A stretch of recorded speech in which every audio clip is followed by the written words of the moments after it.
Like, yo, look, it's hard to stay focused over here, man. Camera's on you. You know, Nick, you got to be able to pay attention. See, I could hear y'all talking. I could hear Max. I hear my producers. I'm watching television. Got to stay focused. Yeah, that's probably how, if Jordan was a basketball coach, that's how he talked to people. Like, you just got to do it. It's not that easy. GJ and Max, mornings on ESPN Radio and on the ESPN app. We're all about showing up and showing out. Just filthy. I'm putting the W on point. I'm the shooter this year. About no ceilings for the Brooks. Howard knocks down to 3. She is not afraid. Legends still showing us how it's done and leaving it all on the court. We see you rating MVP. The WNBA. We're all about it. Connecticut, Chicago at 1, followed by Las Vegas, Seattle at 3 Eastern, Sunday on ABC. Presented by Google. ESPN, in partnership with Peyton Manning's Omaha Productions, presents Courtside Club with Rachel Demita. What's up, guys? I'm Rachel Demita, host of Courtside Club from Omaha Productions. Every week, I'll be hanging out with some of your favorite athletes, celebrities, creators, and entrepreneurs. We'll chat all things sports and pop culture, but most importantly, dig into the experiences that made them who they are today. Courtside Club with Rachel Demita. Listen wherever you get your podcasts. WING 1410 Dayton. Dayton's ESPN Radio.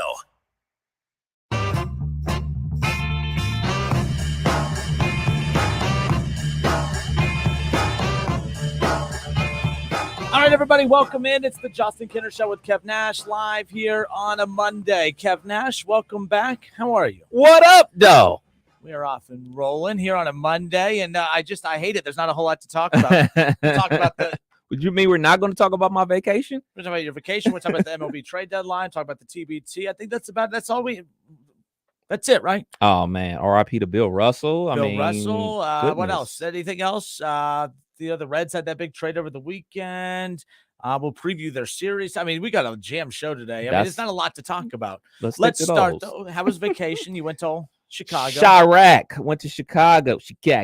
I ate way too much. Had a blast. Can't wait to go back. Well, that's signs of a good vacation. Absolutely. You ate a lot, drank a lot, I'm assuming. Yes. All right. Yes, well, good times. Very good times. I'll tell you off air. All right. Yes, Michael Zwick right off the bat. He messages into the show. Commentary on Deshaun. Go. So, yes. Okay, here, let's just dive into it, shall we? Look, the bottom line is this. Like, we've known for 3 weeks. I mean, this Deshaun Watson, the unknown as far as what the suspension was going to be. This has been going on for a while. All the talk, all the banter, all of the, I think it's going to be this. I think it's going to be that. I think it should be this. I think it should be that. Keep in mind, I do think that those are two separate conversations, and I don't always think they go hand in hand. We'll talk about that in a moment. But, Kev, I feel like for the last 3 weeks, since the disciplinary hearing, everyone had pretty much believed. I mean, the NFL got criticism because they didn't really bring their A game as far as that disciplinary hearing is concerned. There was 24 sexual assault allegations. They only interviewed 5, and then one of them, they couldn't even use one of the 5 that they had interviewed as far as the victims are concerned. So technically, they only had 4 statements of the 24, accusers.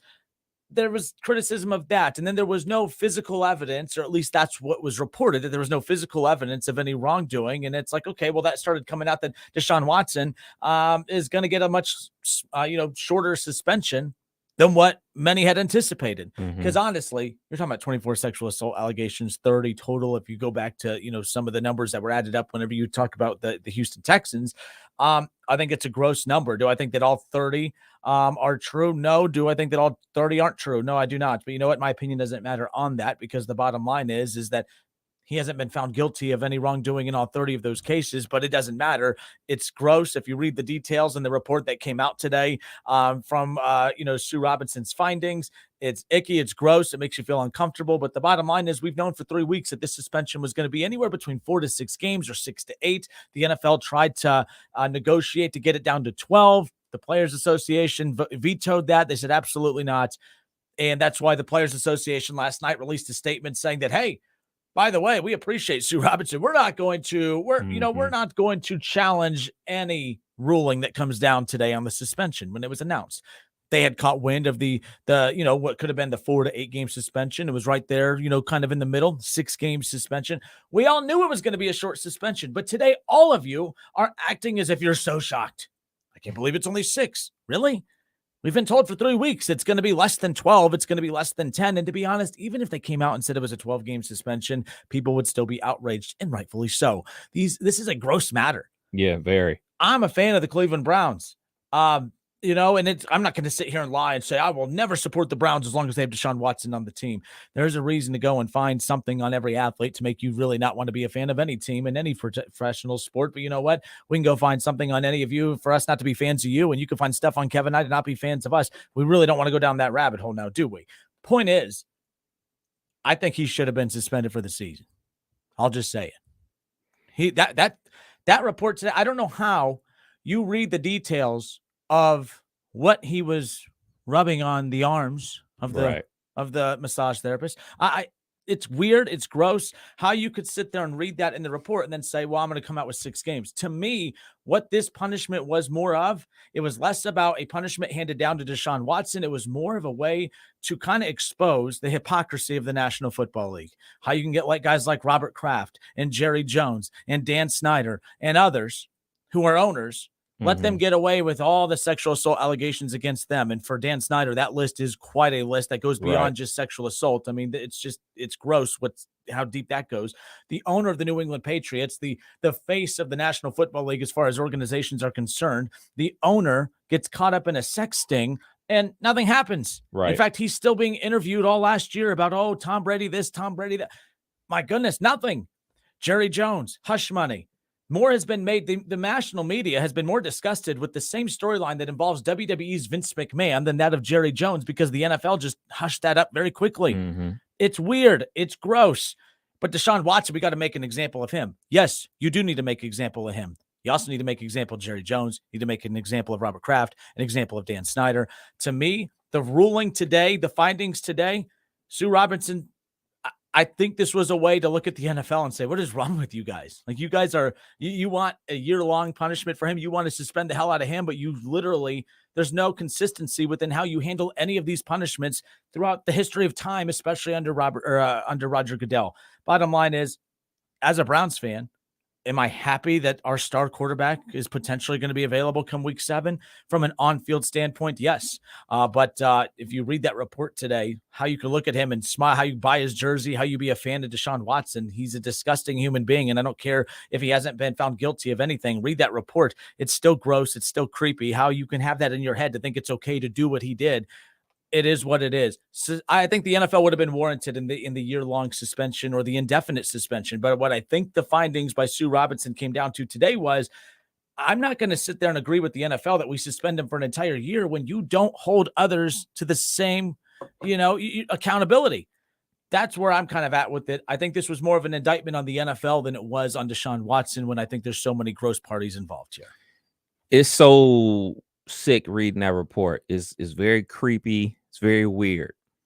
And I wanted the hammer to come down on Deshaun Watson for multiple reasons. I think it was very creepy what he did. And I wanted the Players Association to push back. And part of that pushback would have been going to the Supreme Court. And another part of that pushback would have been outing more about what the owners are doing behind the scenes and airing the NFL's dirty laundry even more, because that's truly the only way we're going to get to the bottom of this. That's the only way we're going to, quote unquote, fix this. That's the only way we're going to, quote unquote, have a level playing field, or everybody's going to be punished by the same rules. You know what I'm saying? So that's another reason why I wanted all this stuff to come to light. We talk about the emails going on with the Washington football team, with Gruden and everything like that. A lot of that stuff got redacted from the reports and stuff like that. I want all this stuff on the table. I want to know what the people in power are doing as well. Because, for lack of a better word, the workers, the employees, they always end up getting the hammer. But shoot, the people in power are the ones that are doing the most dirt. But we don't ever hear about it because it's, quote unquote, their league, and, billionaires protecting billionaires and everything like that. And to Roger Goodell, that's his job, to protect the owners and everything like that. So that's why I was hoping that Ms. Robinson came down with the hammer on Deshaun, so the Players Association would push back so we could have it out in court. because ultimately that's the only true way to put all your cards on the table, because we got to see what's going on here, man, because you're right. When we talk about players, and like you said, like there's no way that, just because the players are doing wrong and the owners are doing wrong too, that doesn't mean like, oh man, don't do the players shouldn't be punished at all either. Yeah, you're doing wrong too. You should be punished as well, for sure, for what you're being busted for. But what y'all doing is just as bad, if not worse. So this whole thing about, all right, Robert Kraft and everything going on with the Washington football team, everything going on with Jerry Jones, he's allowed to have the #1 franchise in the NFL revenue-wise and everything like that, and pay people hush money, and nothing happens. There's very little reports about those type of things. But as soon as a player does something, it's front page news, it's constant. We have to get to a point where the owners are held accountable just like the players are, because there's things that go on across the country that in schools and everything like that, we talk about like, oh man, you're the captain of the football team. We want you, you're held to a higher standard. The head coach is held to a higher standard than the captain of the football team. The principal is held to a higher standard than the head coach of the football team. The people in power should be held to a higher standard, and they stuff need to be outed as well.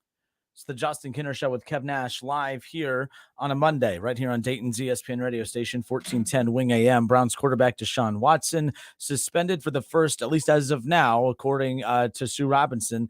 Again, the retired judge who was hired as a third party to basically run, that basically that little hearing that happened about 3 weeks ago. We were expecting like a quick turnaround as far as an answer is concerned.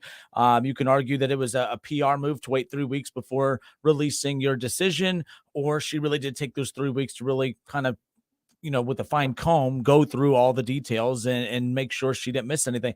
My thing is this, I 6 games at first, when I heard it this morning, I'm like, yeah, that sounds about right. That's what we've been hearing for about 3 weeks now. But then you read the report, you hear about some of the evidence that was brought to the table as far as what he had done.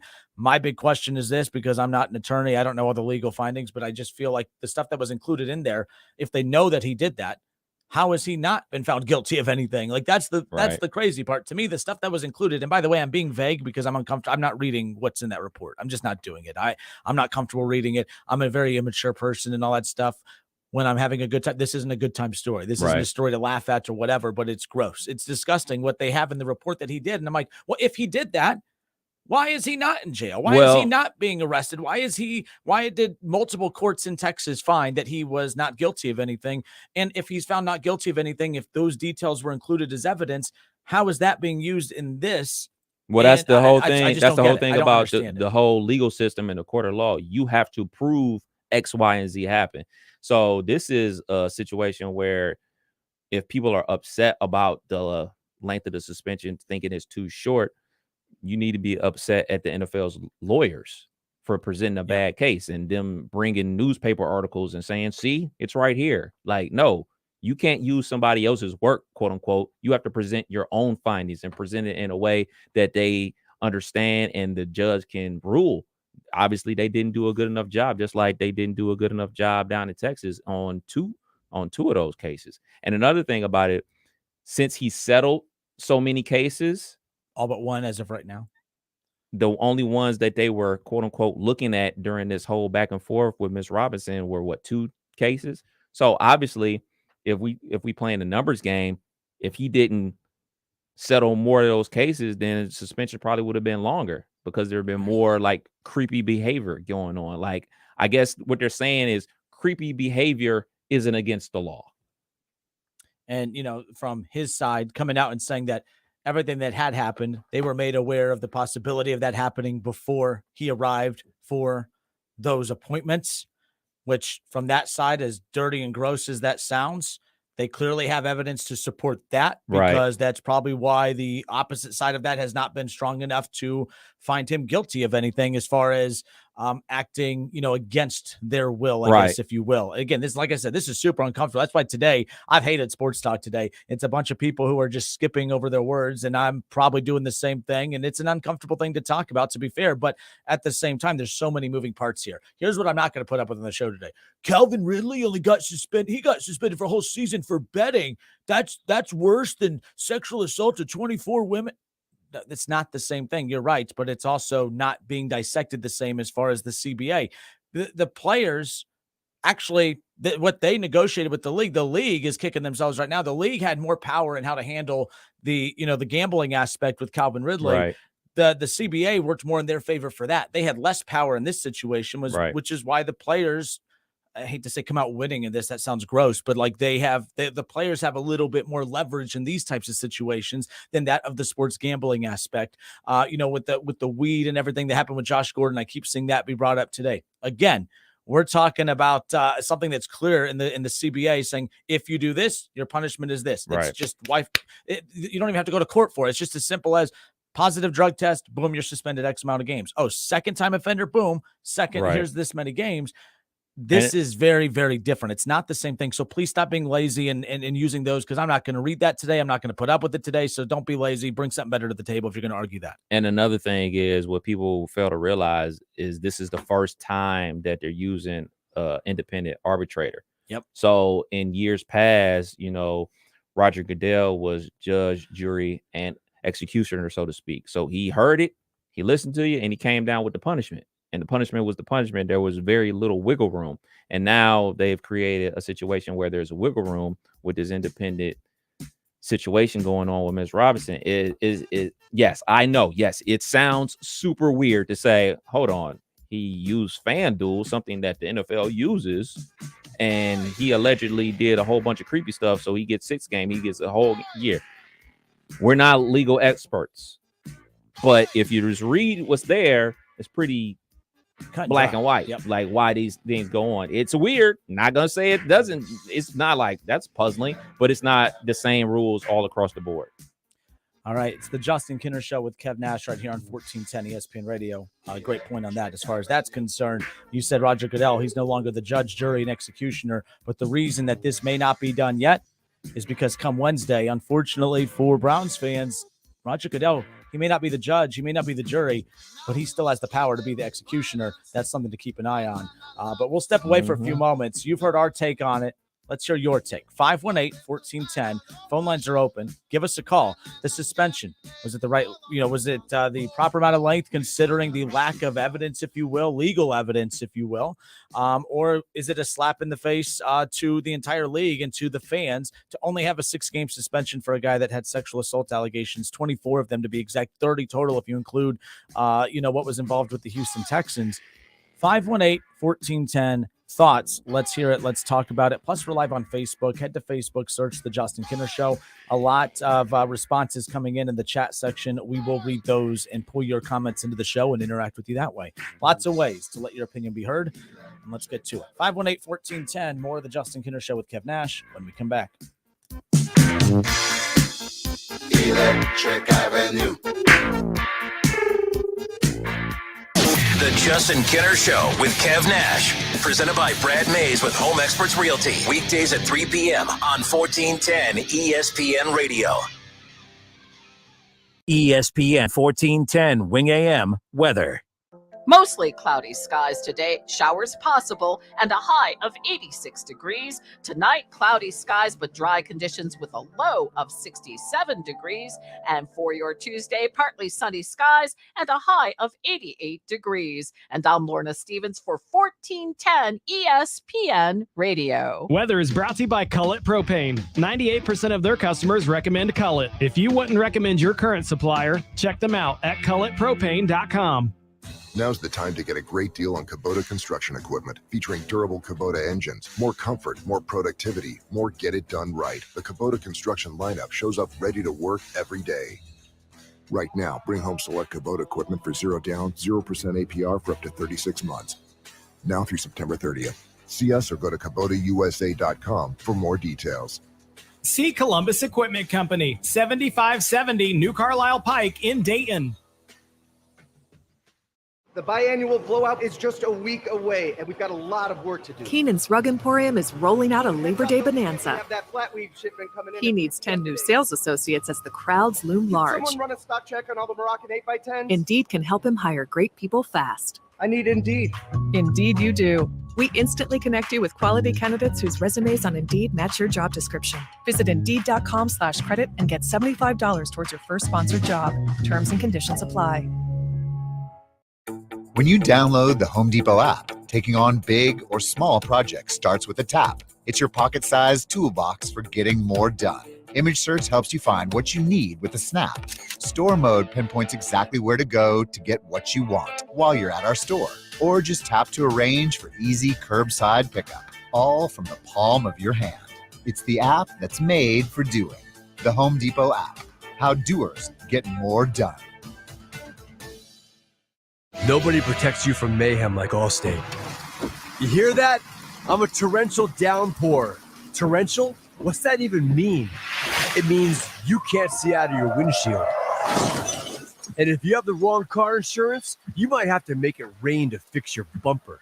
So switch to Allstate, save money, and be better protected from mayhem, like me. Based on coverage and limits selected, subject to terms, conditions, and availability. In most states, prices vary based on how you buy. Allstate Bar and Casualty Insurance Company and affiliates, Northbrook, Illinois.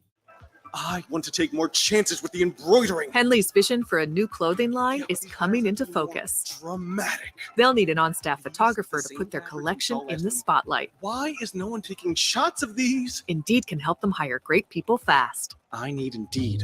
Indeed you do. You can schedule and conduct virtual interviews all from your employer dashboard. Visit Indeed.com/credit and get $75 towards your first sponsored job. Terms and conditions apply. Do you struggle with occasional nerve aches in your hands or feet? Try Nervive Nerve Relief from the world's #1 nerve care company. Nervive tablets contain alpha-lipoic acid to relieve nerve aches, weakness, and discomfort, plus B-complex vitamins to support healthy nerve function as you age. Live life with less nerve discomfort with Nervive Nerve Relief. Learn more at nervivehealth.com. And try Nervive Pain Relieving Cream to block nerve pain signals at the source. Use as directed. Oh, are you seeing these readings? This is incredible. Short-staffed, Marco's climate research facility is in the eye of the storm. The atmospheric pressure to find more weather specialists is mounting. Man, this is going to be a big job. We're going to need a bigger team. Indeed can help him hire great people fast. I need Indeed.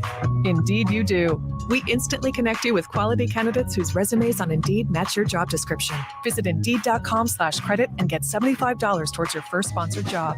Terms and conditions apply. Like magic, brought to you by Mr. Clean. Summertime is grilling time, but maybe your grill could use a little scrub before firing up the next barbecue. Not to worry, that burnt on food and greasy grill mess is no match for the legendary Mr. Clean Magic Eraser. Just wet, squeeze, and erase. You'll see that mess didn't stand a chance against the mighty Mr. Clean. Now give your grill a good rinse and fire it up. Brought to you by Mr. Clean. There's no clean like Mr. Clean. The biannual blowout is just a week away, and we've got a lot of work to do. Keenan's Rug Emporium is rolling out a Labor Day We bonanza. have that flat weave shipment coming in. He needs 10 new sales associates as the crowds loom large. Someone run a stock check on all the Moroccan 8x10s? Indeed can help him hire great people fast. I need Indeed.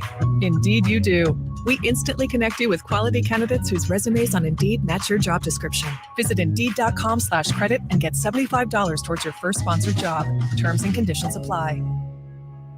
Calling all residential HVAC service technicians. Do you enjoy the work you do, but are looking to be challenged by working on larger industrial and commercial systems? If you answered yes, contact Reek Services today. Reek has been servicing commercial and industrial HVAC systems in the Miami Valley for 130 years, and we're hiring dedicated, talented technicians who are looking for a long-term career in the HVAC service industry. Apply today at Reek Services, RIECK services.com. The IRS doesn't mess around. If they want your money, they'll take it. They can take your paycheck and bank accounts too, even threaten your home or business. Don't take on the IRS alone. If you owe back taxes, the smartest thing you can do is call Optima Tax Relief. The experts at Optima specialize in a powerful IRS tax assistance program called the Fresh Start Initiative. And their clients that qualify are saving thousands. One call starts the process to stop the demand letters, stop aggressive collection actions, and stop the IRS from targeting you. But don't Don't delay. It's important to act now while you still have options. Optima is A+ rated with the Better Business Bureau. Optima has already resolved over $1 billion of tax debt for their clients. Get your life back. For tax help you need, for tax help you can trust, call Optima now for your free consultation. Call 800-364-9188. 800-364-9188. 800-364-9188. Optima Tax Relief. Some restrictions apply. For complete details, please visit OptimaTaxRelief.com. The Justin Kinner Show with Kev Nash. Presented by Brad Mays with Home Experts Realty. Weekdays at 3 p.m. on 1410 ESPN Radio.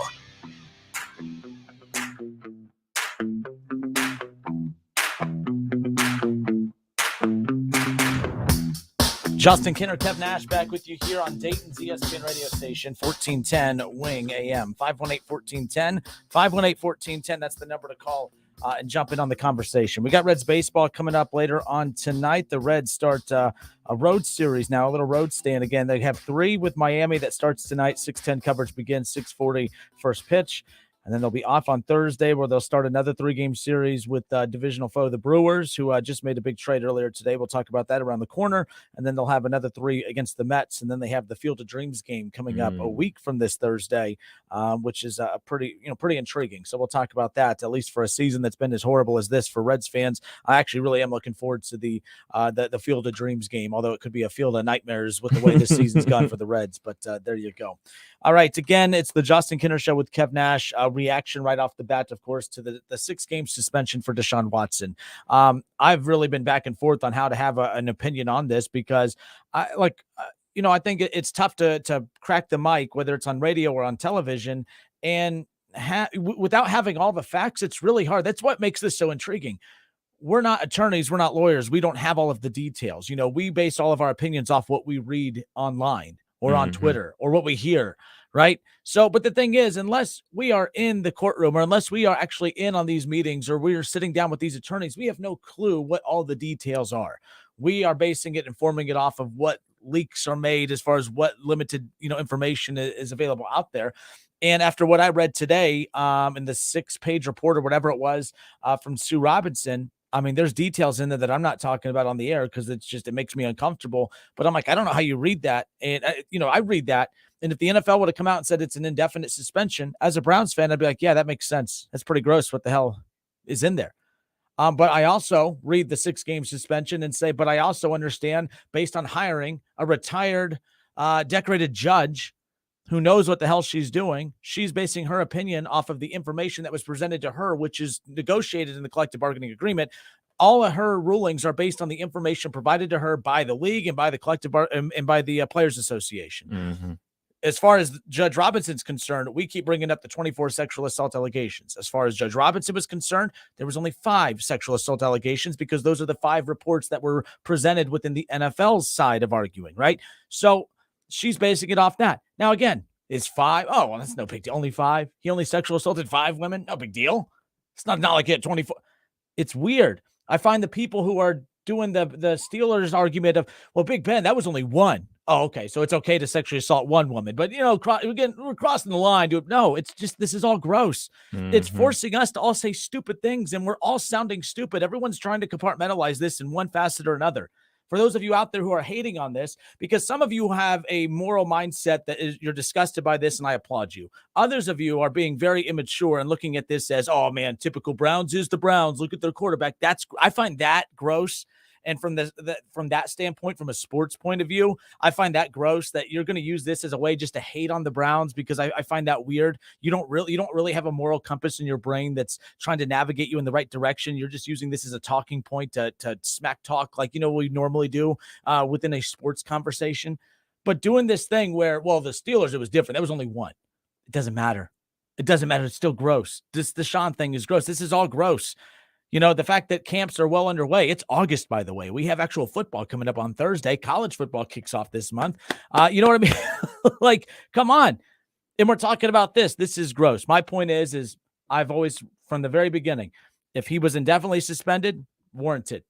If they were using the lack of evidence as far as legal evidence is concerned, 6 games is also warranted. The bottom line is this is all gross. But again, you're not privy to any more information than I am cracking this mic on the air today. Same thing with Kev. So all of our opinions, we're passionate about them, but at the same time, we all have the same limited to incomplete amount of information to sit here and have a very hot take as far as this is concerned, which is why I said I don't want to hear about how the NFL handled Calvin Ridley. I don't want to hear about how they handled Josh Gordon, because all of those were being punished based on different behavioral practices as far as the CBA was concerned. Nothing is the same. It's all wrong. Some are a little bit more outrageous than others. I mean, this one is the worst. I mean, even Sue Robinson said in the report today, Kev, the NFL has never had to sit back and examine something as egregious as this. And she's right. This has been gross. Absolutely. It's weird. It's gross. But to your point about fans being fans and everything like that, this isn't a joking matter. Like, a dude dropping a touchdown, that's a joking matter. A dude being a bad quarterback, that's a joking matter. An offensive line that can't block, that's a joking matter. Quarterback that goes on stage, with Kid Cudi after losing a Super Bowl, like that. Those are jokes. Those are jokes. Even that is a joking matter. A over the hill quarterback that can't throw the ball 15 yards down the field is. I'm talking about Ben Roethlisberger. Is a joking matter. All that stuff is fair game. This is not fair game to be making jokes about. This is a very serious matter. And one of the things that I have a pet peeve about is when we try to qualify things. And people like, man, imagine if that was your sister that he did that to. No, just imagine if it was just her. It doesn't have to have a special connection to you for it to be gross, for it to be nasty, for it to be over the top. If any female had to deal with that situation, people should be upset about it. And for people that are saying these crazy things, like they were Instagram models, they were call girls, they were prostitutes, yada, yada, yada, all this lingo. Look, man, y'all act like if a woman is a prostitute, that they can't be sexually assaulted. Like, you need to wake up and grow up, because this is not the time for these type of conversations or jokes or anything like that. All right. So to Facebook we go again, the Facebook reaction. Head to Facebook, search the Justin Kinner Show. Also, ESPN Dayton's YouTube channel, getting a lot of feedback on there as far as people's thoughts on this is concerned. Matt on YouTube, he says the next collective bargaining agreement is going to be a battle, and every situation ever will be added to it so that everything is black and white for owners and players moving forward. But that's the thing, as we're learning with this. I mean, there has been players accused of sexual assault in years and decades past. There has been a quarterback who's been put in jail for drowning dogs, folks. Like, it was gross what Michael Vick did. Every time you think you have a collective bargaining agreement that covers every issue you could think of, something more egregious happens. There was nothing in the CBA about what happened with Michael Vick. It's in there now. There's, there was things in the CBA about sexual assault, of course, but nothing in there of how to handle it when you have 24 to 30 freaking cases involved. Right. Like, so yeah, Matt, you're right. Like, every time something like this happens, it's going to be added to, okay, when this happens, you do this, but there's going to be something even more egregious that happens next time. I mean, the fact that there was actual video of an NFL owner who got arrested in the middle of a sex sting, like, that's insane to me. And within not even a year later, he's being interviewed on the sideline by ESPN. Robert Kraft, at the NFL draft, is sitting up on the stage with everyone, being interviewed at the Super Bowl, being interviewed, and we're just acting like, oh, that's no big deal. But Deshaun, oh my gosh, he's gross. No, Deshaun's gross. Kraft is gross. Jerry Jones is gross. I don't know why we have to sit here and compare illegalities. Gross is gross, and that's what this is at this point. So I don't know. Continuing to go down the list. Forrest says week 7 will be the Browns' run for the playoffs. I don't know about Super Bowl or not. We'll get into what this means from a football standpoint here in a moment, Forrest. But yes, and that's the thing too, Kev. There is a football side to this. Right. I don't feel like it's necessary to continue to put out disclaimers of, all right, folks, now we're going to talk about what this means for them on the football side, and then I'm going to be stressed that, oh man, people are going to think I'm being insensitive to the matter at hand. That's why we're opening up the show today, talking about the seriousness of the whole reason the Browns are in this situation to begin with, because the sexual assault allegations. But eventually the sexual assault allegations and the punishment that has been, put down, at least as of right now, for his actions, eventually that's the amount of games that he's suspended for will be met. And then it's back to talking about Deshaun Watson, the quarterback on the field, and looking at the schedule and what this means for the Browns and how can they weather the storm and that type of thing. That's real. And I don't think that hosts should be penalized if we're talking about it from a football standpoint. But I do think it was important that we opened up highlighting the urgency of the seriousness of some of these all of these accusations. Actually. Yeah, man. I was reading part of it. I haven't got through all of it. I think it's like 12 pages.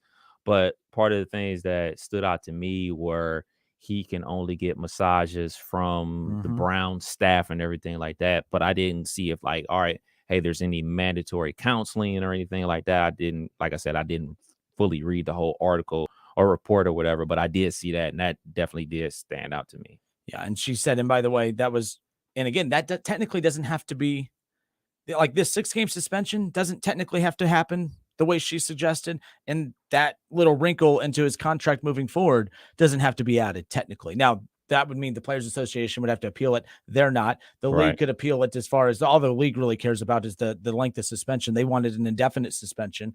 But to really, I'm curious, and that's the next part of the conversation. What does the league do from here? Because they have the right to appeal it. They have till Wednesday to decide to do it. I hear 2 or 3 interviews. There's no way the league will do it. This will open up a can of worms for the Texans' involvement, for the Washington Commanders, what's coming up with them.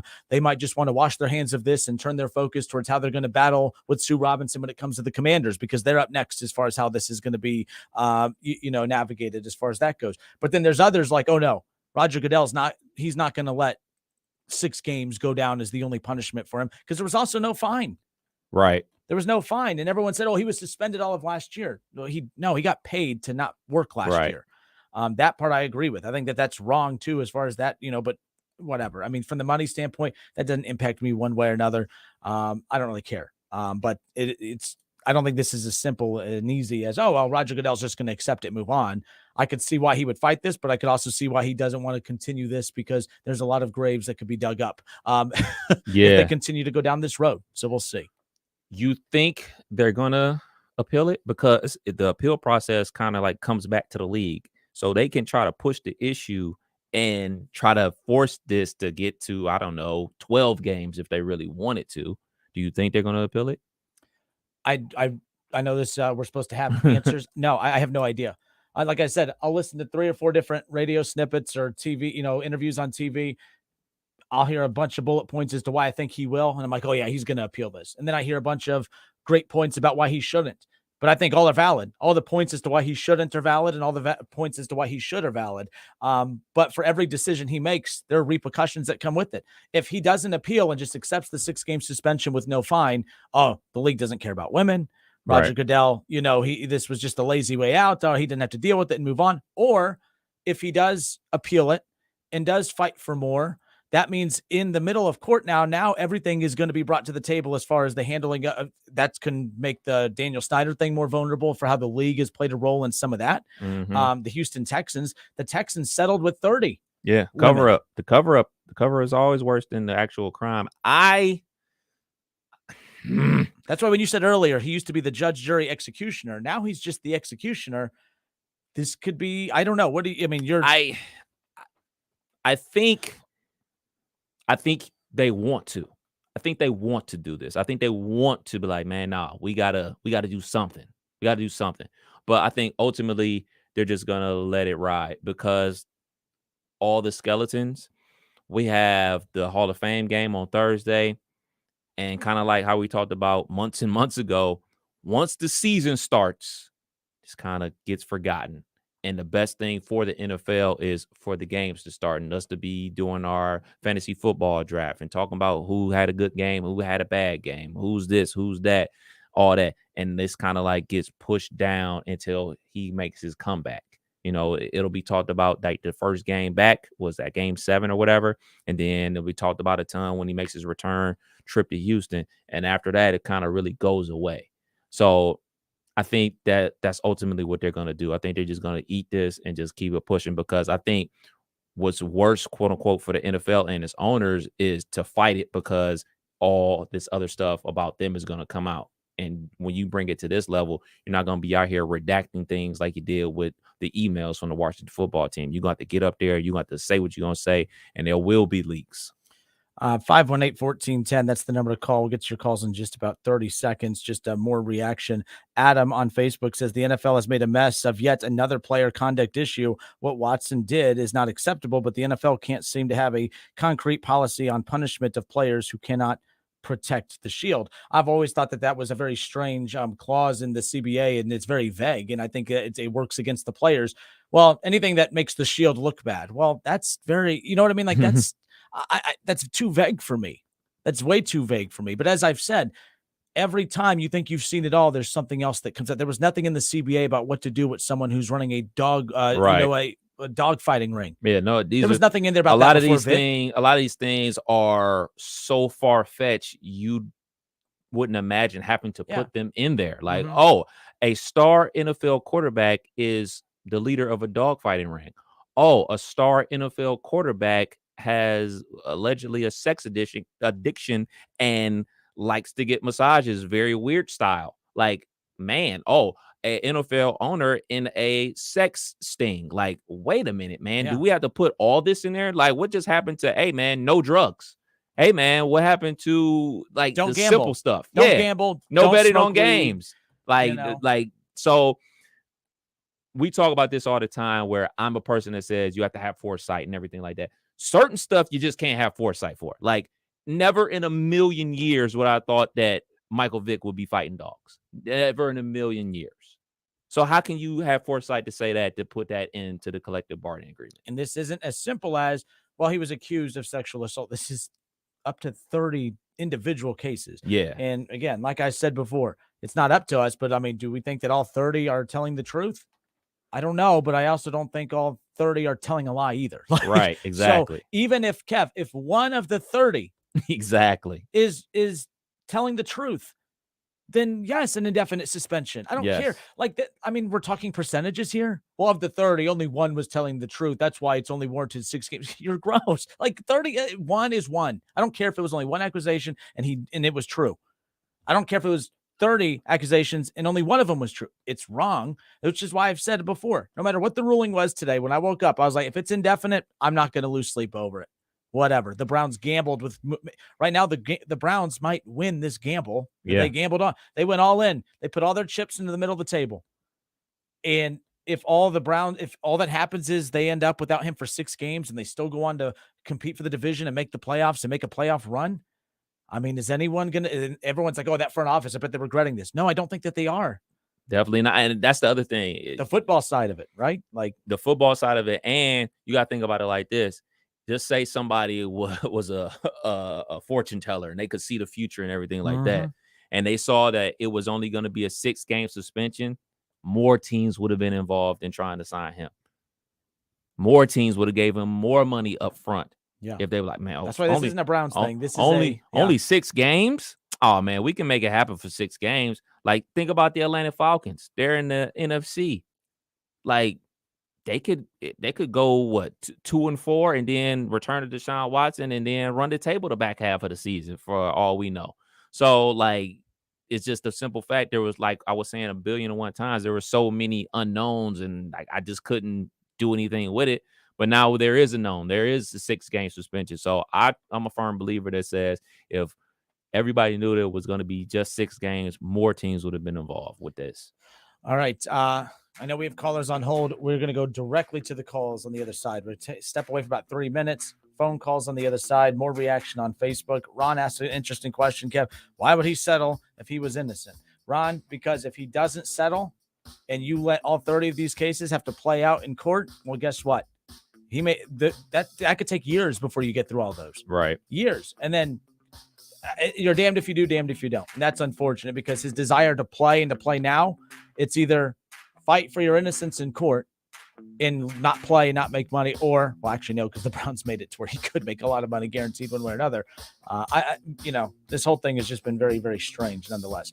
518-1410. I know Charlie's on hold. I see Nick, Eric, and Tyler. We're going to get right to your calls on the other side. Charlie will kick us off on the other side. 518-1410. Don't go anywhere.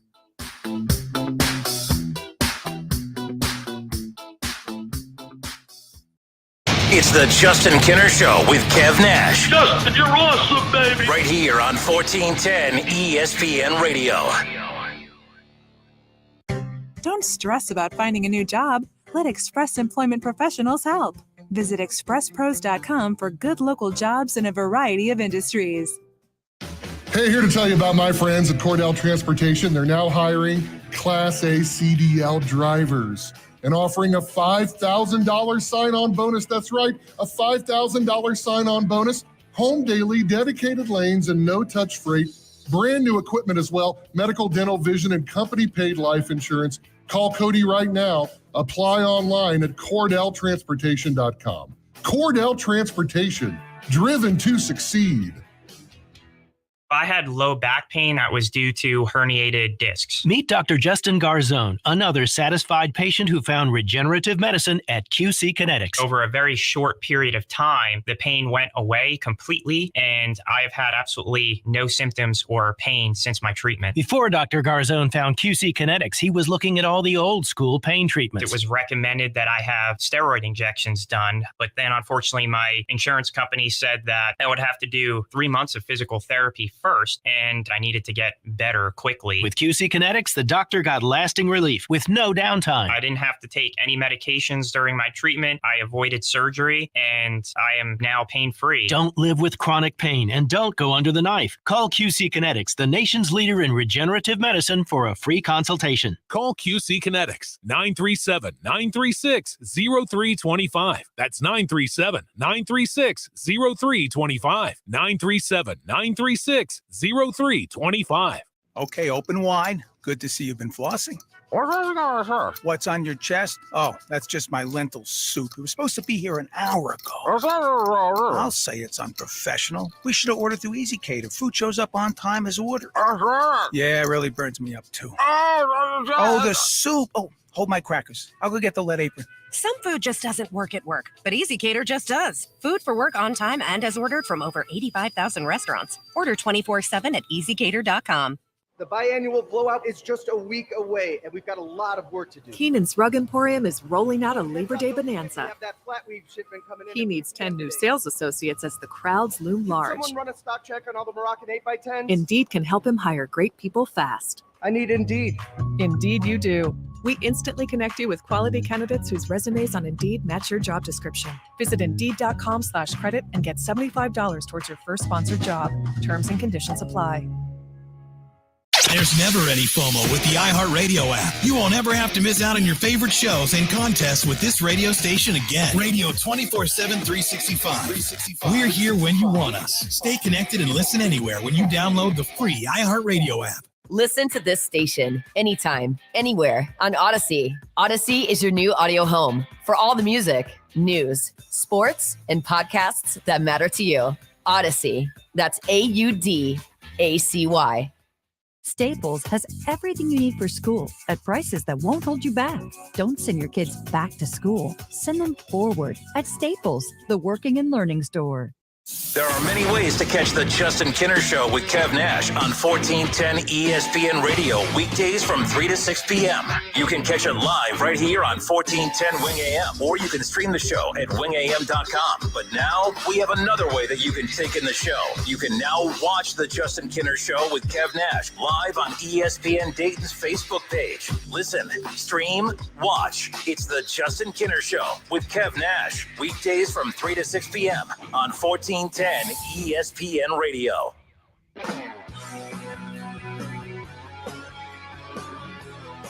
Justin Kinner, Kev Nash back with you here on Dayton's ESPN radio station, 1410 Wing AM. We're live on Facebook. Head to Facebook, search The Justin Kinner Show. Like The Justin Kinner Show page right there, where you can watch Kev and I each and every weekday from 3 to 6 p.m. Or give us a call at 518-1410. Subscribe to our ESPN Dayton YouTube channel as well. All right, reaction. Deshaun Watson suspended 6 games. He can practice the rest of training camp or the rest of preseason. He could play in the preseason games, but he will be barred from the facility and from games for the first 3 weeks. For the first half of the 6-game suspension, he's barred from the stadium and from practices. But on the back half of the suspension, he could begin working out and practicing with the team once again. So this is a weird thing for Kevin Stefanski, as now he's having to balance first team reps. You know, you want to give Deshaun Watson as many reps as you can, because you know for 3 weeks he's going to be out. But at the same time, you have to make sure you're giving as quite a few first string reps to your backup in Brissett because he's your guy for the first 3 weeks or for the first 6 weeks. I'm sorry. Right. You know what I mean? Like it's a very weird thing that Kevin Stefanski is going to have to balance. But I don't think that's the least of people's concerns right now with everything that's come out from earlier today. Yeah, it's a huge juggling act for coach because not only that, he's going to be out for 6 weeks, but he has to get the Brissett ready. But Deshaun did not play last year. Mm-hmm. So that, the rust factor and all that type of stuff, like athletically, he'll be fine. But it's like, hey, man, he hasn't been in game shape for 2 years. So, like, you have to deal with that. And then just coming in the middle of the season, that's going to be strange. And I mean, shoot, we talked about this before when we were talking about the whole Baker Mayfield. Should they go back and sign him? What happens if Baker Mayfield starts him out 5-1? What are you going to do? Bench him? Like, so we could play that same game with Jacoby Brissett. Like, what if Jacoby Brissett just out here plays like he's back at NC State and just balling out of control and they're 6-0? Like, these things are still question marks. Well, I mean, I'll be clear. That's not going to happen. But it's an interesting scenario. But, I mean, weirder things have happened, like the Bengals going from 4 wins to a damn Super Bowl. So, I mean, weirder things have happened. But I would not put money on Brissett coming in and doing anything crazy. I mean, I think you get the team to 3 wins in the first 6. I'd say that's a win for the Browns in itself. But if you're just joining us again, Deshaun Watson suspended 6 games. He could play in the preseason, which we'll talk about that strategy coming up around the corner as far as how the Browns should approach that. But let's go to the phones. 518-1410. We got our dude Charlie on hold. Charlie, what up, man? How are you? I'm feeling a lot less depressed because there's live football this week. Right? Like, I'm so jacked to find, and I hate that we get to August where we should be feeling the excitement of live football coming, and now this annoying Deshaun Watson news just kind of, I even feel bad for the likes of Bill Russell too, because it's hard to have any tributes to him today because this gross storyline's dominating the headlines, of course. Yeah. And I'll tell you what, man, I'm fine with the result because, I mean, none of us these are not only lawyers, these are people at the highest of highest levels that, I mean, whatever they found, didn't find, and then they actually used an arbitrator, which that's the part that I appreciate. It's like, yeah, in my opinion, based on what happened, like, I thought it was kind of crazy that it was only 6 games, but I mean, it wasn't Roger Goodell making the decision. This was an arbitrator. And honestly, regardless of how many games it was, I'm just happy that the NFL finally decided to stop being the police and stop pretending that what it is to be a judge and actually use a real judge. Mm-hmm. And so I think it would be silly after going through all that for them to try to go back and try to add games, or anything like that. It's just, he still is a weird dude. He's always going to be, Mike Vick's always going to be known as the guy that fought pit bulls. He did serve his time, but I mean, that's always going to be part of his stigma. But no, I'm fine with the way things ended up. I'm just happy that they actually used an arbitrator this time. So. No, and that's true, and that's what they're saying as well. I mean, it sounds good to use that arbitrator and to use that third party, of course, but if using that third party and then if her opinion, if Roger Goodell comes and just wipes it out and says, yeah, well, we don't care what that third party said, right, then that's a bad look for the league. It's like, well, what looks good on paper using this third party arbitrator, as you talked about, Charlie, yeah, that looks good. It sounds good. But if he just comes in and says, yeah, well, what does she know? I'm Roger freaking Goodell. Then it's like, well, what was the purpose of all that? I don't know. Very interesting. I'm real curious. They have to Thursday morning, I believe, to make their decision. I have no clue. I have no hot take. I have no gut feel as far as the direction of what the NFL is going to do here. I don't think they're going to even attempt to appeal because I think what they're trying to do is set it up for when they go after these bigger fish, because eventually they're going to have to deal with Daniel Snyder. And they're going to have to deal with some of these bigger issues, not that this is not a big issue, but it's just, why it's not a big issue? It's not a big issue because they haven't made the owners' transgressions big issues in the past. And that's why I feel like the arbitrator, there was enough in there that I felt like she could have come out and said, yeah, the NFL, you're warranted in indefinitely suspending him. But she was basically calling out the NFL, saying, well, there's no precedent for me to come out and agree with your season-long suspension or indefinite suspension when there's no history of you holding anyone accountable for these types of transgressions in the past. I almost feel like the NFL's lack of accountability in examples past is really what allowed her to be justified in only, landing on a 6-game suspension.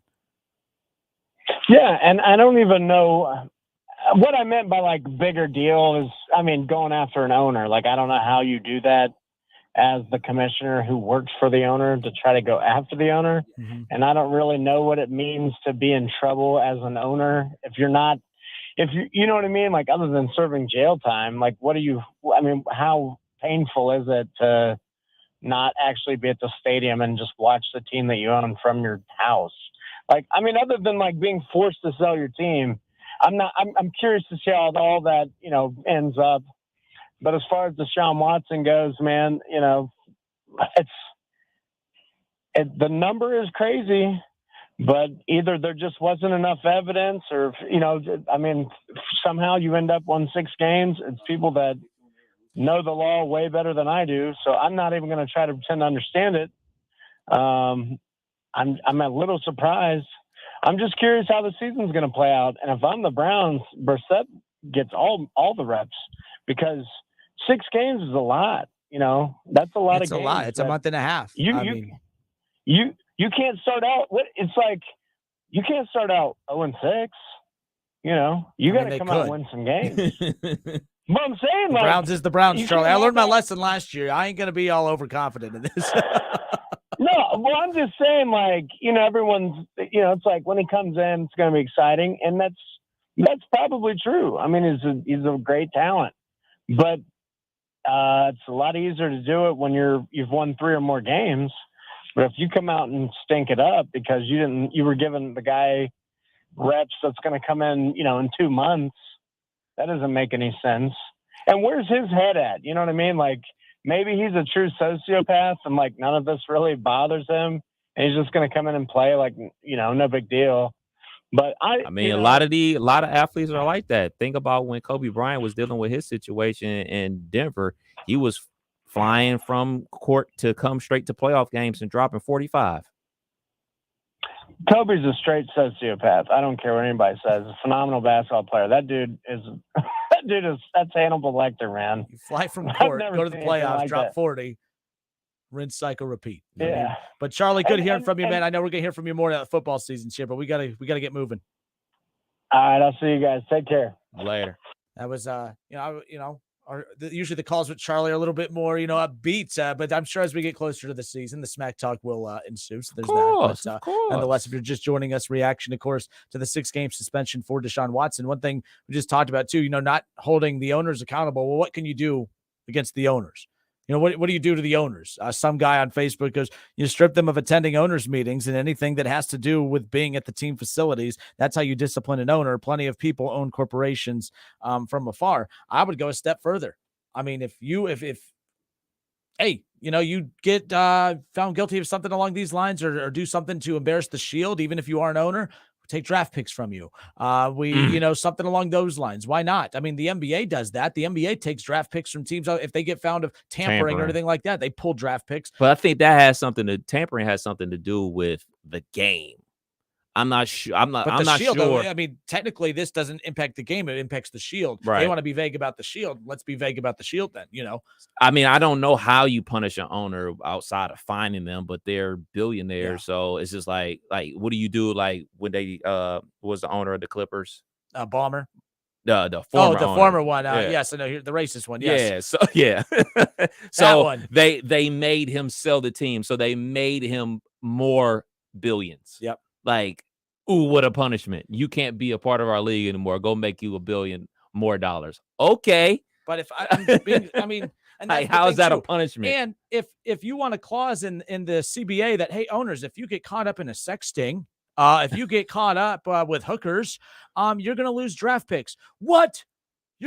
What? So the owners, why would they argue against that? The owners should be like, yeah, that seems fair, but they're going to fight it because they want to continue buying hookers and not have draft picks taken away. If I'm the Players Association, the next CBA, I'm pushing for something along those lines. Like, why is it that, we got to hold the play? And by the way, this sounds weird. It's like, if the owners can have prostitutes, the players should. No, Right. I'm not making light of that. I'm just saying, like, this is why the NFL looks like hypocrites, is because they're appalled when the players get caught up in something like this. But then when the owners get caught up in something like this, it's brushed under the rug. But to David M's point on YouTube, the commissioner shouldn't be said to work for the owners specifically, as that immediately comes off looking and sounding like a very blurred line favoritism situation. Well, that's exactly what it is. Yeah, I mean, that's who That's he what works this is. for. Yeah, He works for the NFL. The NFL is owned by the team owners. So he has 32 bosses. Mm-hmm. And this is, So, but there is a lot of blurred lines as far as that is concerned. 518-1410. Kev, who's up next? Not Charlie, but Chuck. All right, let's move on to Chuck. Chuck, what up, sir? How are you? What up, Chuck? If I had a nickel for every time I heard that. Yeah, I know. Real creative, I'm sure. I know. Very, very, very creative. But what's up, man? But, however, listen, man, I just want to chime in really quickly. Two things, real quick. I went down to the Steelers, bring up the better team in the AFC North. Went down to the Steelers mini camp. Was awesome. Free, met Watt, Highsmith, you name it. Met them all, got their autographs. Didn't cost a penny. Total blast. I encourage anyone who's a fan should definitely go and check it out. And to the point of the matter of the day, Deshaun Watson definitely deserves probably more than that. I think what he'll get in return for his behavior, though, is a lot of people. I still have respect for fans of the Browns, but I never lost respect for the Browns because they didn't win or what have you, because I always felt like they were trying. But I did lose a large degree of respect that I once carried for them when they signed this guy to a guaranteed contract, knowing these behaviors were undeniable at that point. He wasn't even fighting them at that point. And that just rocks my belief in mankind, really. And I hate to be so blunt, but I remember the years of Roethlisberger. I've caught a lot of flack for his behavior, and I don't condone it. Listen, I don't condone it any way, shape, or form. And I'm not sure the NFL. I agree with you guys. I almost always agree with you guys, by the way, except for the fact that you're a Browns fan, Justin. I get that a lot. With the exception of that, I listen to a lot of what you say, and most of the time we're on the same page. I'm sure that you have a very similar belief in this. But once you have a daughter, in my case, I have a daughter. Once that happened, I really, not that I didn't already have a ton of concern for, vulnerable people, but it really elevated my concerns for that type of behavior. And to see that be the face of this Browns franchise is just so disheartening. It's just heartbreaking. In this Me Too movement, in the cancel culture that we live in right now, and this guy got off that easily, it's just shocking. But I digress. I don't have a lot of time, but I love you guys' show. Always love hearing what your opinions are. So, Kev, you're on the right track. Steelers all the way. Black and yellow. Justin, you're always welcome to join the right squad, man. We will take you in. I will buy you a jersey when you're ready. Yeah, people like Bengals fans have offered to buy me a jersey. If I take a jersey, and Chuck, I appreciate everything you just said, man. Appreciate it. I've had Bengals fans offer to buy me a jersey. I'll get you a TJ Watt jersey. I don't know, but I like those Bengals white. If it was based on jerseys, those whiteout jerseys are pretty damn cool. Very nice, very nice. Now, if Bengals fan buys me a white helmet, hooday, baby. Buy me a white helmet. I'll be hooday for the. Buy him the whole uniform. He'll wear it to the show. All right, 518-1410. That's the number to call and jump in on the conversation. It's the Justin Kinner Show with Kev Nash right here on 1410 Wing AM. But here's the deal. Like, we're going to continue talking about this. We're going to switch gears to what this means from the football side of things, for what it means for the Browns as they prepare for the upcoming season. How do they distribute preseason snaps as far as that's concerned? You got to get Jacoby Brissett ready to be the starting quarterback for the first 6 weeks of the season. But also, if you can't have Deshaun Watson even in the facility for the first 3 weeks of the season, is it important? How important is it to make sure you're getting him snaps and get him ready to go? It's going to be the ultimate juggling act right now for Kevin Stefanski and company heading into the season. We'll be right back. More of the Justin Kinner Show with Kev Nash coming up. 518-1410. Give us a call. Patrick Avenue. The Justin Kinner Show with Kev Nash. Presented by Brad Mays with Home Experts Realty. Weekdays at 3 p.m. on 1410 ESPN Radio. We are Dayton's home of the Ohio State Buckeyes. And into the end zone goes Chris Olave. KJ Hill, 6-yard touchdown catch. Right sideline and down he goes to the end zone. WING 1410 Dayton, Dayton's ESPN Radio. I wanted to know why some people who get COVID-19 get it so bad. I found out it may be because they have a high risk factor, such as heart disease, diabetes, being overweight, smoking, and asthma. Even if symptoms feel mild, these factors can increase your risk of COVID-19 turning severe. So if you're at high risk and test positive, there are things you can do, like asking your healthcare provider if an authorized oral treatment is right for you. Learn about an option at treatcovid19.com. This message is sponsored by Pfizer. Staples has everything for school at great prices. So this year you won't go back to school. You'll be ready to move forward and build that papier-mâché volcano. I am not cleaning this up. Ooh, yeah, I meant the kids. Staples will help them move forward. Right now, Crayola 24-count crayons and 4-ounce Elmer's glue are just 50 cents each, and 1-inch binders are only $1.99. Everything on your list at amazing prices. Staples, we're not going back. We're going forward to school. Ends 8/27 in-store only, limit 30.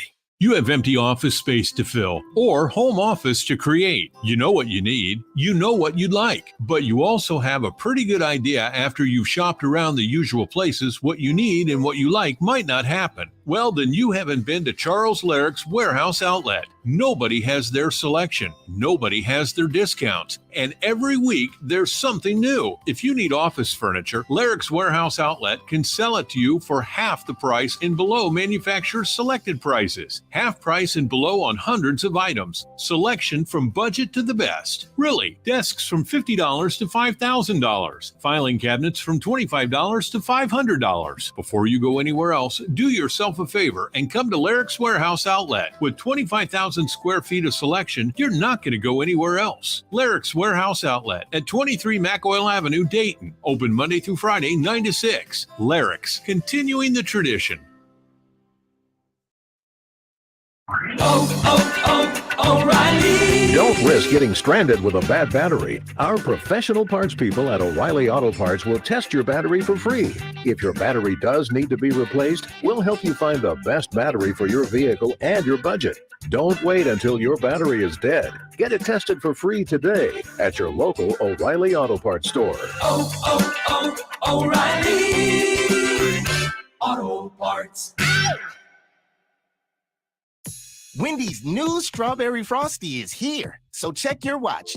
Is it Frosty time yet? It probably is. The hour hand would be on, I'm feeling snacky. And the minute hand would be on, relaxing with a rich, creamy Strawberry Frosty on a summer day, just digging into that smooth, chilly deliciousness and vibing. You know, depending on what kind of watch you have. When it's time for Frosty time, choose wisely. Choose Wendy's Frosty and Classic Chocolate or New Strawberry. Limited time only at participating U.S. Wendy's. Hey, here to tell you about my friends at Cordell Transportation. They're now hiring Class A CDL drivers and offering a $5,000 sign-on bonus. That's right, a $5,000 sign-on bonus. Home daily, dedicated lanes, and no-touch freight. Brand new equipment as well. Metal, dental, vision, and company-paid life insurance. Call Cody right now. Apply online at CordellTransportation.com. Cordell Transportation, driven to succeed. The DEA says Dayton is one of the nation's hardest hit places when it comes to overdoses and drug-related violent crime. News Center 7 is talking with agents to give you an inside look at the new operation designed to save lives. Today on News Center 7, beginning at 5.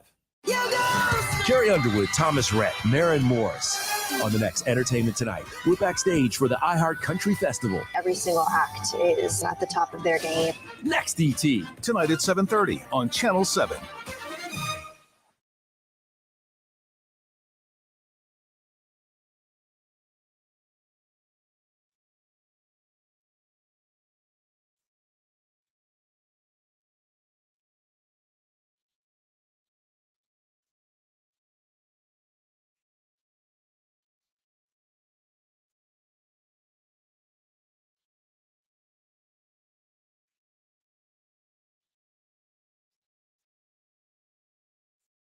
Frickers heats up summer with boneless brew and barbecue, boneless frickin' chicken wings, Brew City fries, and barbecue rib tips for only $12.99 dine-in only. Frickers, where kids 10 and under eat free every day. Boneless brew and barbecue. Say it with me. Boneless brew and barbecue. Remember that Frickers always has barbecue baby back ribs. Frickers serves up whole and half slabs every day. Boneless brew and barbecue at the home for fun, food, sports, and spirits. Frickers.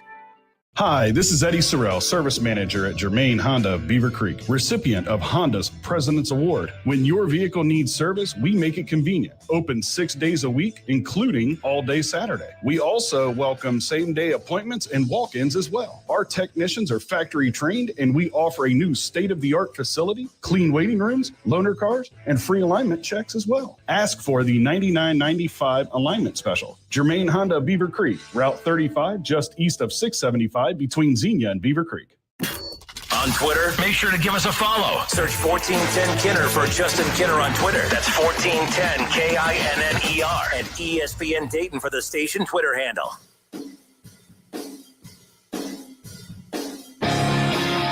All right, and we are back. It's the Justin Kinner Show with Kev Nash right here on Dayton's ESPN radio station, 1410 Wing AM. Of course, all reaction to the suspension of Deshaun Watson, the news that finally officially came out. Again, that the hearing was about 3 weeks ago, and I think the perception is that when that hearing took place, the behavioral hearing, that it was going to be a decision made within 24 hours, 48 hours of that, and of course, then a week went by, and then 2 weeks went by, and then 3 weeks went by, and here we are. And like I opened up the show with. What's annoying me is that we've spent weeks talking about how this was going to be a minimal suspension. It was going to be anywhere between 4 to 8 games. That was kind of like an agreed upon number that I think that everyone across the board pretty much figured was going to happen. And then today, about 8:30 a.m., the suspension length was announced, and then everyone just acted shocked.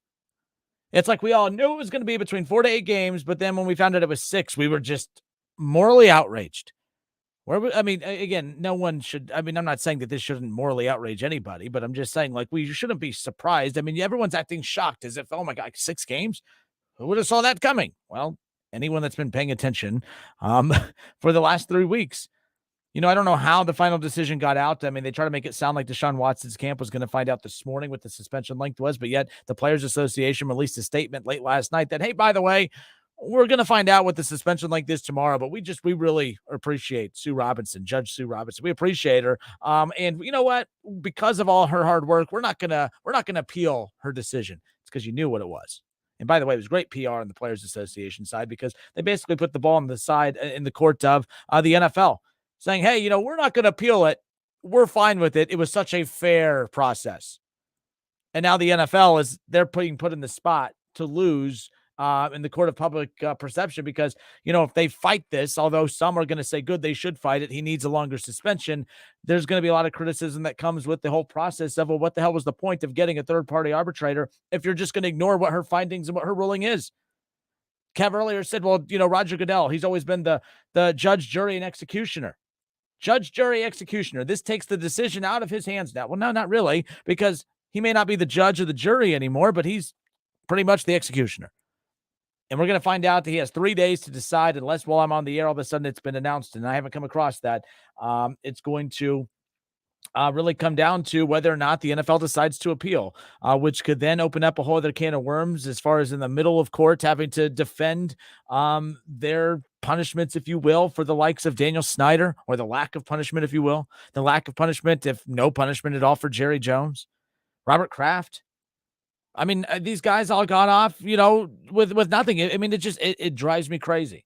And it drives a lot of people crazy, the double standard. Now, I'm not arguing that, Deshaun Watson should get away with this because of that, but a lot of people are arguing that there's no consistency. I still believe that the ruling today by Sue Robinson, Judge Sue Robinson, it was less of a punishment for Deshaun Watson. It was more of a punishment to the NFL. The NFL wanting an indefinite suspension. She's basically telling them you have no grounds for an indefinite suspension based on, for one, lack of, obviously evidence. As far as legal evidence is concerned, they lacked that. There was 24 cases. You only brought 5 interviews and cases to this particular case, and one of them ended up, they had to throw her case out. So it just none of this really, it was almost like a punishment on behalf of the NFL. You want this NFL, but yet you have no precedence whatsoever on asking for this type of punishment. There's no consistency within how you handle these types of situations. She did acknowledge the egregious behavior on the side of Deshaun Watson, obviously. She, pointed out the fact that the NFL has never been in this situation to deal with this kind of situation, as far as not just a sexual assault allegation, talking about up to 30 of them. So just again, and then if you read the details in there, I had stated earlier in the show, if they came out and said it was an indefinite suspension, I would have agreed with it, because this is pretty gross what he's involved in. And this information that was involved in the actual report, pretty gross. But again, no legal matters were at hand as far as evidence of any wrongdoing. Gross behavior, yes. Wrongdoing, from a legal standpoint, not enough information, not enough evidence. Gross, but nothing, illegal, at least as we currently sit here right now, without any kind of evidence. And again, we haven't really sat there and really, we're not in these meetings. We're not attorneys. We're just basing it off of our raw emotion from when we read these tweets and these reports online. 518-1410. Let's go back to the phones. We got Chris waiting on us. Chris, how are you, sir? Welcome. Hey, how you guys doing? Good. So I don't see an appeal coming. You don't? The way this schedule's set up, man, the Browns have the easiest schedule the first 6 weeks on paper right now, obviously, from last year. And then it's Lamar, then it's Burrow on prime time. The NFL wants Watson on the field just as much as Browns fans wants Watson on the field. You can take that to the bank because there's money in it. And that's what this boils down to, is money. It's all about money. To think that Roger Goodell doesn't want Deshaun Watson on the field is crazy. I know he has to do it for PR reasons, but the big picture, that being money, he wants Watson on the field. And I do not see an appeal coming. The NFLPA and the NFL agreed to this third-party arbitrator, and he's not going to. Her very first case, he's not going to add more games to what she's done. I don't see it. And I think that's so when I hear points like that, I agree with everything you just said. There's part of me that, like, from the business side of things, okay, the NFL, if they don't appeal this, they've put up a shield around them to protect themselves as far as any wrongdoing, right? Like, they said, hey, we've hired this third-party arbitrator for a reason so that they can make the decision, and we're out of it because, hey, we've been criticized for being too harsh on these punishments in the past, so we're hands off. But you're right. You point at the schedule. If you're a conspiracy theorist out there, you look at that schedule you talked about, Chris. The Browns open up week 1 at Carolina. That should be a win even without Deshaun Watson. Then they got the Jets in week 2.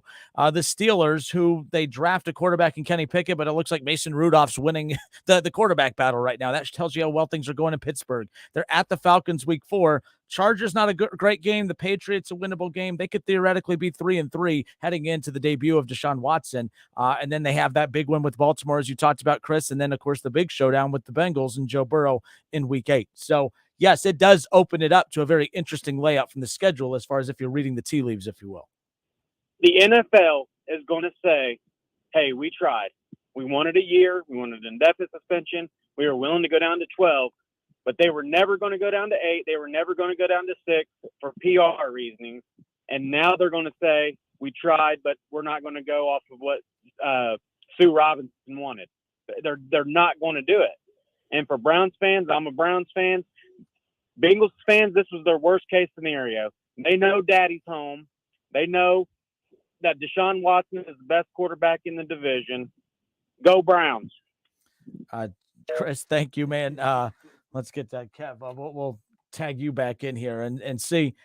Oof. Look, I don't know. I haven't even gotten into the back and forth with Bengals fans as far as the on the field matchup is concerned. I'm sure there'll be days for that in the future. But man, there are some who they have that switch where, okay, 6 games, okay, whatever. Now let's focus to the on the field. Some don't connect with athletes to the point where they care about who these people are off the field. Right. I've made that argument for many years as far as, and this is maybe not the best example to use because of the severity of it, but I don't know these guys. Like, for instance, I always bring this up when people are like, oh man, it's such a sad situation for him, blah, blah, blah. I'm like, I don't know them. They don't know me. When I'm going through a rough time, they don't call to check in on me, see how I'm doing, see how the parents are doing, see.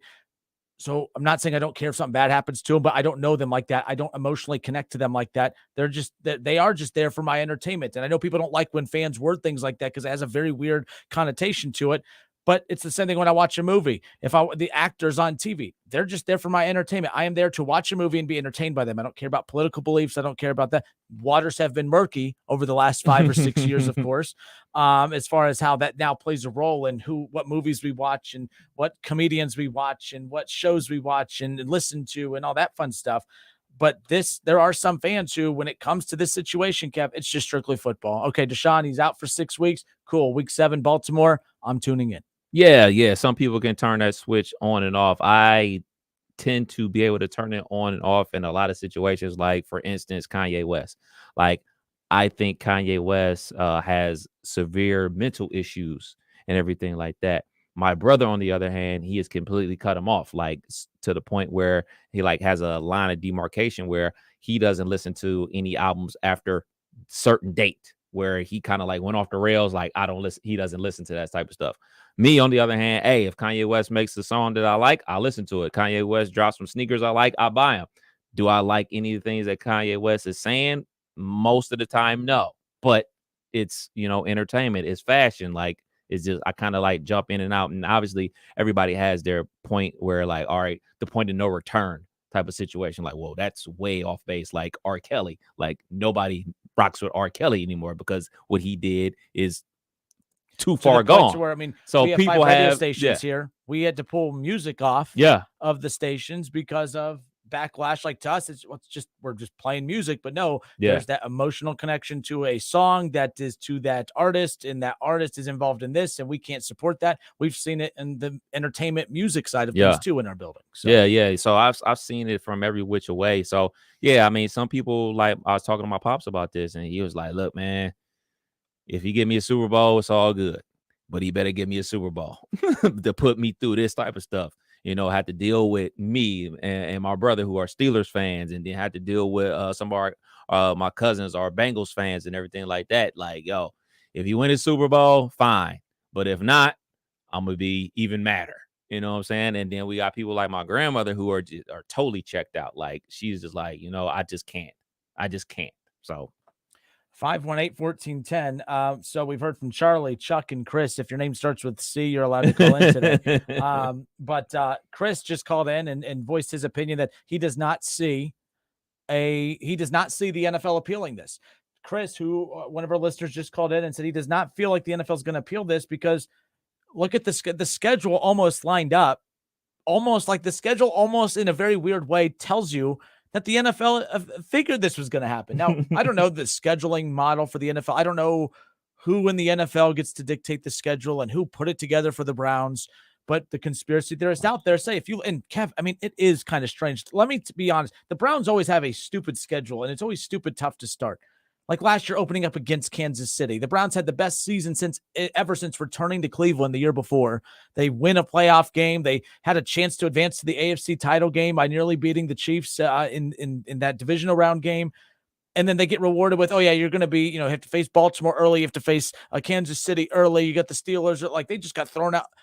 And then this schedule, you got the Panthers, the Jets, the Falcons, the Steelers with God knows who their quarterback is going to be.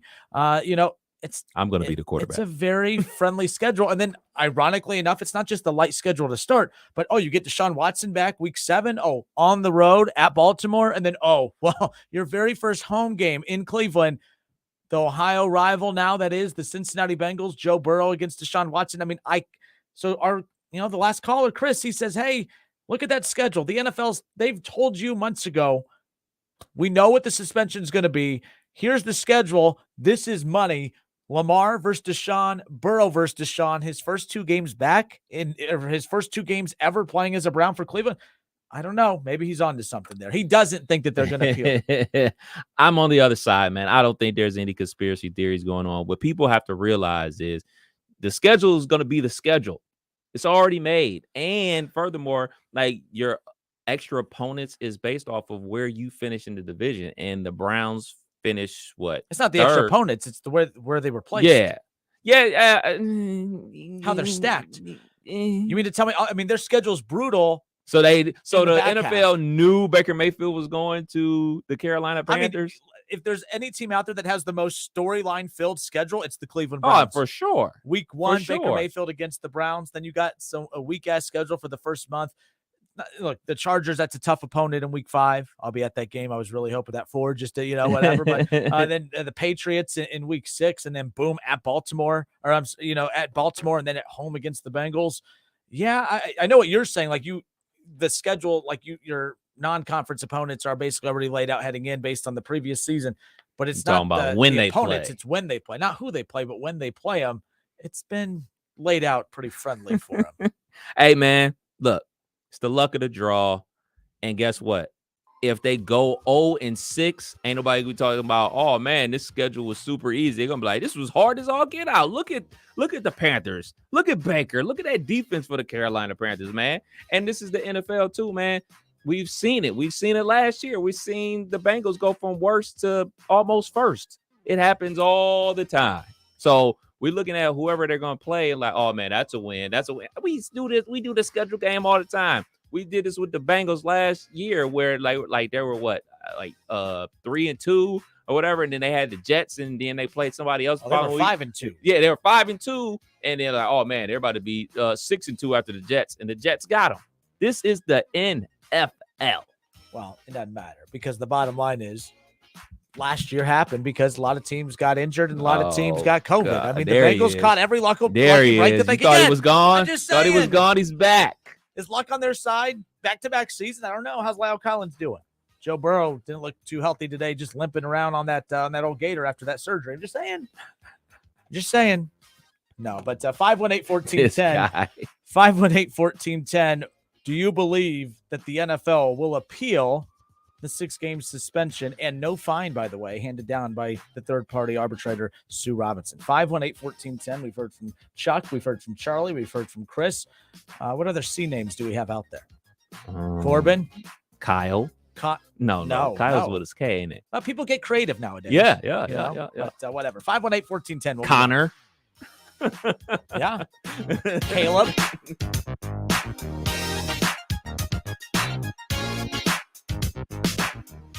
Listen, stream, watch. It's the Justin Kinner Show with Kev Nash right here on Dayton's ESPN Radio, 1410 Wing AM. ESPN 1410 Wing AM weather. Mostly cloudy skies today, showers possible, and a high of 86 degrees. Tonight, cloudy skies but dry conditions with a low of 67 degrees. And for your Tuesday, partly sunny skies and a high of 88 degrees. And I'm Lorna Stevens for 1410 ESPN Radio. Staples has everything you need for school at prices that won't hold you back. Don't send your kids back to school. Send them forward at Staples, the working and learning store. The Motor City Madman is back. Ted Nugent, Detroit Muscle 2022. August 11th, Rose Music Center at the Heights. Got me a rock and roll band, it's a fever all. Tickets on sale now at Ticketmaster.com or the Rose Music Center box office. Album available now. Go ahead and take it. Ted Nugent. I can't wait to see the butter cow at the Ohio State Fair. We gotta ride the Sky Glider, the giant slide, play some games. And pet a baby goat.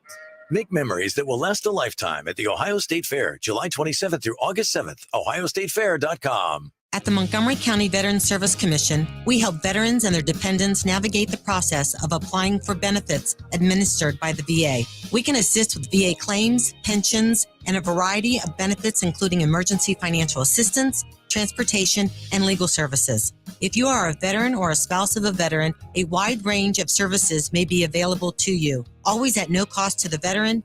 We are honored and proud to serve all Miami Valley veterans. Contact us today at 937-225-4801. Need a U.S. passport? We can help. Hi, this is Mike Foley, your Montgomery County Clerk of Courts. Visit one of our convenient auto title locations in Huber Heights, Clayton, downtown, Moraine, and Centerville. Make us your first destination before you travel abroad. No appointments ever needed. We do passports.com for more info. Hi, I'm Sales Manager Jason High at Germain Honda, Beaver Creek. proud recipient of the prestigious President's Award. We are your local Honda dealer, and we invite you to see our newly renovated state-of-the-art facility. You'll be amazed at our selection, and remember, all new Hondas come with a lifetime powertrain warranty. Visit us at Route 35, just east of 675, conveniently located near Wright-Patterson Air Force Base. Germain Honda, Beaver Creek, the right car, the right price, the right way. I'll see you soon. Listen to this station anytime, anywhere on Odyssey. Odyssey is your new audio home for all the music, news, sports, and podcasts that matter to you. Odyssey. That's AUDACY. Hey, here to tell you about my friends at Cordell Transportation. They're now hiring Class A CDL drivers and offering a $5,000 sign-on bonus. That's right, a $5,000 sign-on bonus. Home daily, dedicated lanes, and no-touch freight. Brand new equipment as well. Medical, dental, vision, and company-paid life insurance. Call Cody right now. Apply online at CordellTransportation.com. Cordell Transportation, driven to succeed. Do you know what people see when they Google you? Search engines don't always get it right. And when they're wrong, it's your reputation on the line. So what do you do when you don't agree with your search results? Call Reputation Defender at 800-401-6681. Reputation Defender is one of the most trusted names in online reputation repair. We have over a decade of experience in fixing people's search results, and we can help you too. Using cutting-edge approaches, Reputation Defender pushes unflattering information down to lower pages of your search results, where few people ever look. We also promote the good stuff so that it rises to the top, letting you put your best foot forward. Your good name is too valuable to leave to the whims of a Google algorithm. You owe it to yourself to take control with Reputation Defender. Visit www.reputationdefender.com or call 800-401-6681 for free advice on your situation. That's 800-401-6681. At Family Dollar, we've got more of what you want for back to school. You'll find your favorite cereals, plus a huge selection of apparel and footwear. Family Dollar, helping you do more. Ray Magliozzi here for eBay Motors. So you have to drive 300 miles to your cousin's wedding. Okay, so it's his fourth. But you know what they say, fourth time's the charm. Well, here's the problem. Your tires are as bald as I am. But lucky for you, eBay Motors has tires for just about every make and model. Plus wheels, lug nuts, jack stands, and more. 122 million parts. Do they have tissues? Oh, good, because I'm definitely a crier. Get the right parts at the right prices. eBay Motors. Let's ride. Come on, we're going to be late to the cookout. I was just packing up my famous mac and cheese. I hope you packed the Pepto, too. Huh? Pepto-Bismol provides fast relief from heartburn and indigestion. You know, that uncomfortable feeling after you eat too much. And after the deviled eggs, baked beans, and barbecue ribs, you're going to need it. Barbecue ribs? I should probably pack an extra shirt, too. Good call. When you have nausea, heartburn, indigestion, upset stomach, diarrhea. Pepto-Bismol. Use as directed. Keep out of reach of children. He's a former Buckeyes great and now a college football Hall of Famer. And don't forget about his 13 years of NFL experience playing for the Eagles, Dolphins, Jets, and the New England Patriots. He's Dayton's own Keith Byers. Hang out with him every Monday at noon on the Keith Byers Show, presented by Lee's Famous Recipe Chicken. Whether you're at home, at work, or in your car, tune in to ESPN 1410 Wing AM or stream us live at wingam.com.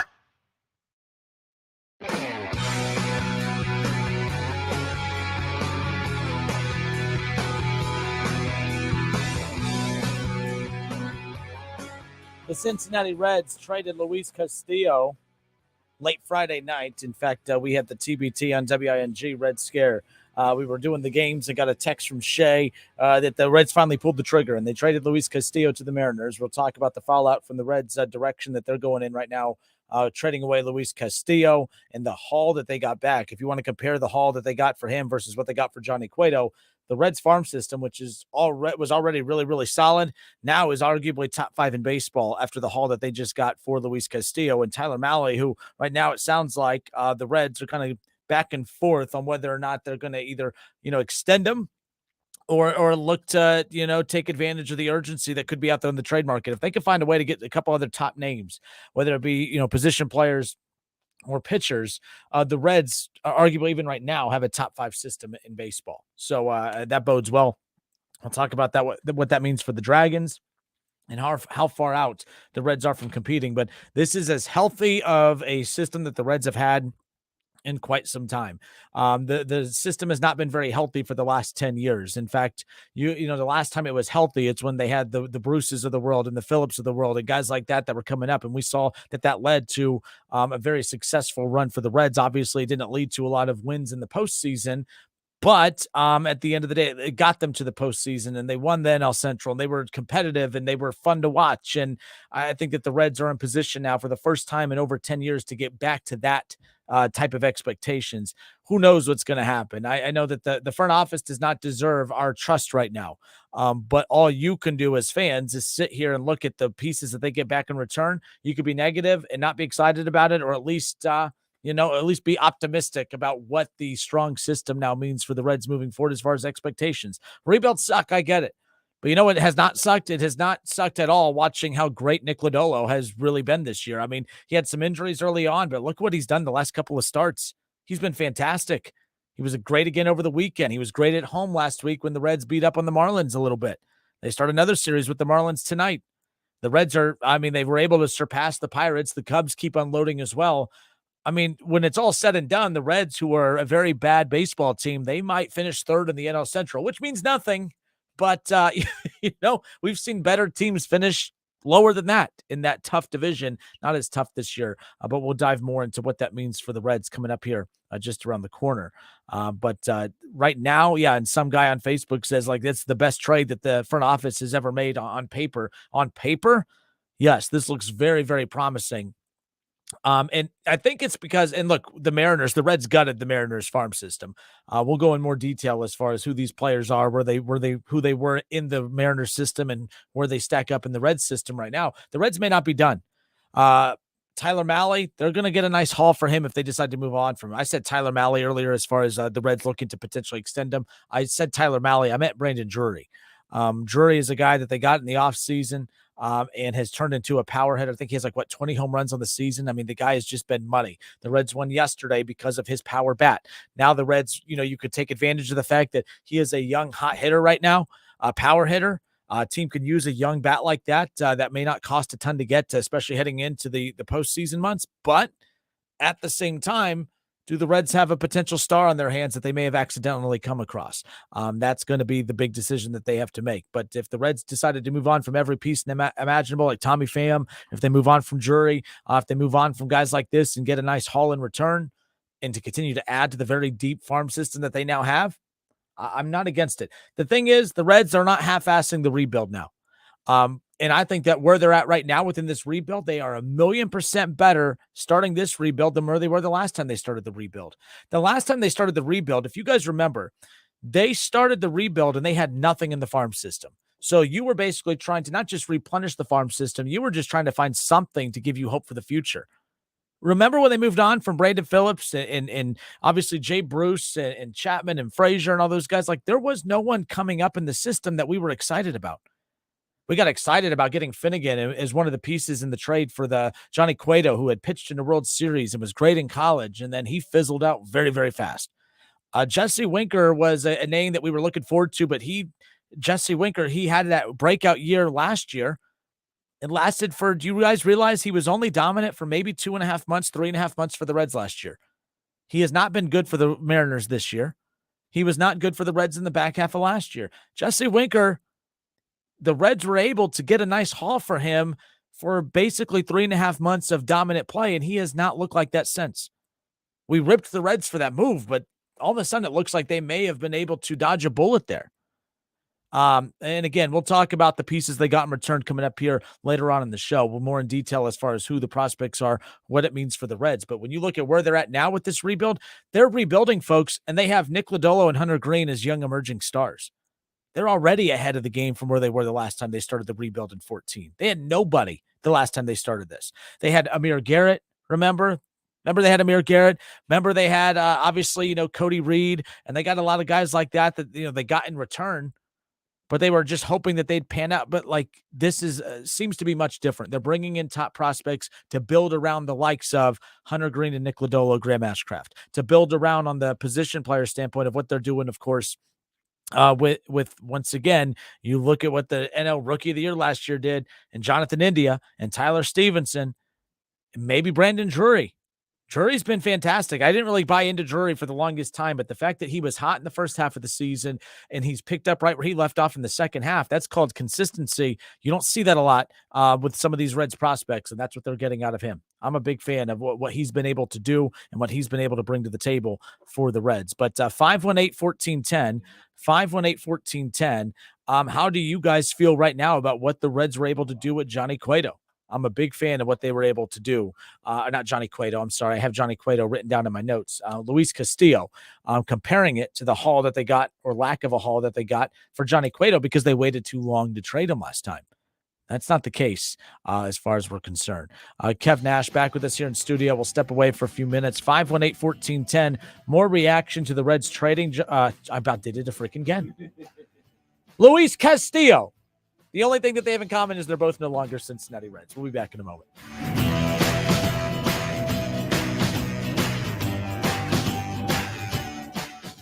The Justin Kinner Show with Kev Nash, presented by Brad Mays with Home Experts Realty. Weekdays at 3 p.m. on 1410 ESPN Radio.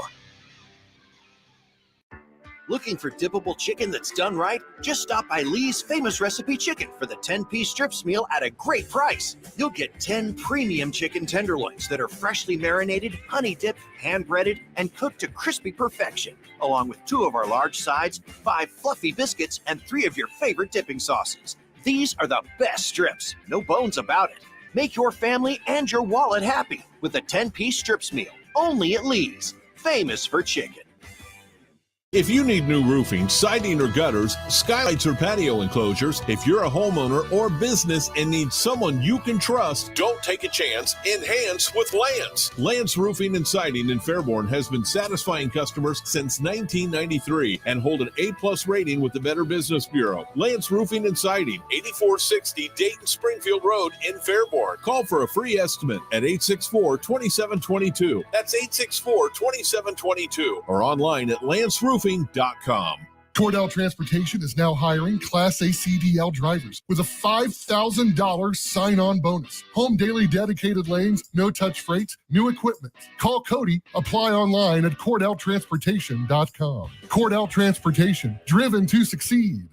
Hi, this is Eddie Sorrell, Body Shop Manager at Germain Honda of Beaver Creek. Our technicians have over 125 years of total experience. That means we can repair your vehicle correctly and efficiently. So when you need a dependable body shop, we're here. And we repair all makes and models with new state-of-the-art equipment to get you back on the road quickly. Plus, we offer loaner cars during service and free estimates. Stop by and see us. Germain Honda of Beaver Creek, State Route 35, just east of 675 between Xenia and Beaver Creek.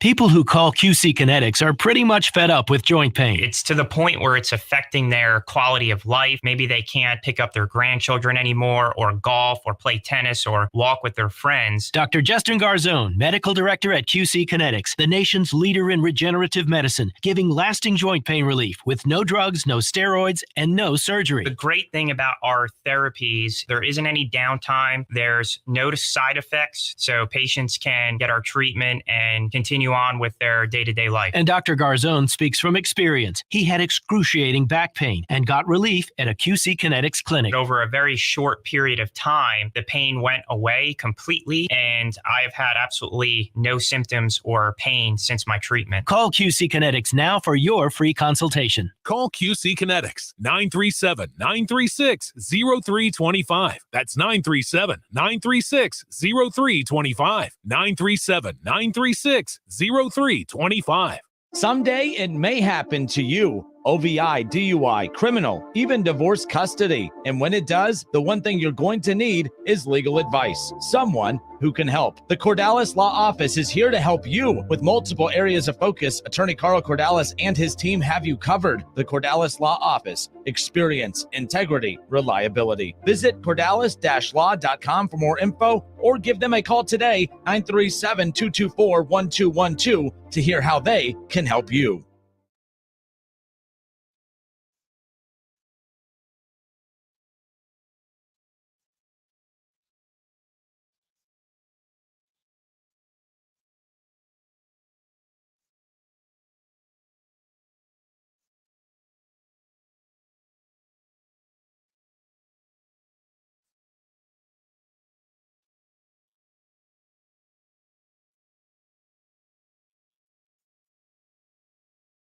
Okay, open wide. Good to see you've been flossing.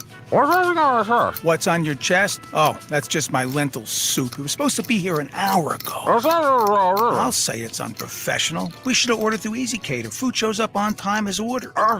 Yeah, it really burns me up too. Oh, the soup. Oh, hold my crackers. I'll go get the lead apron. Some food just doesn't work at work, but Easy Cater just does. Food for work on time and as ordered from over 85,000 restaurants. Order 24/7 at easycater.com.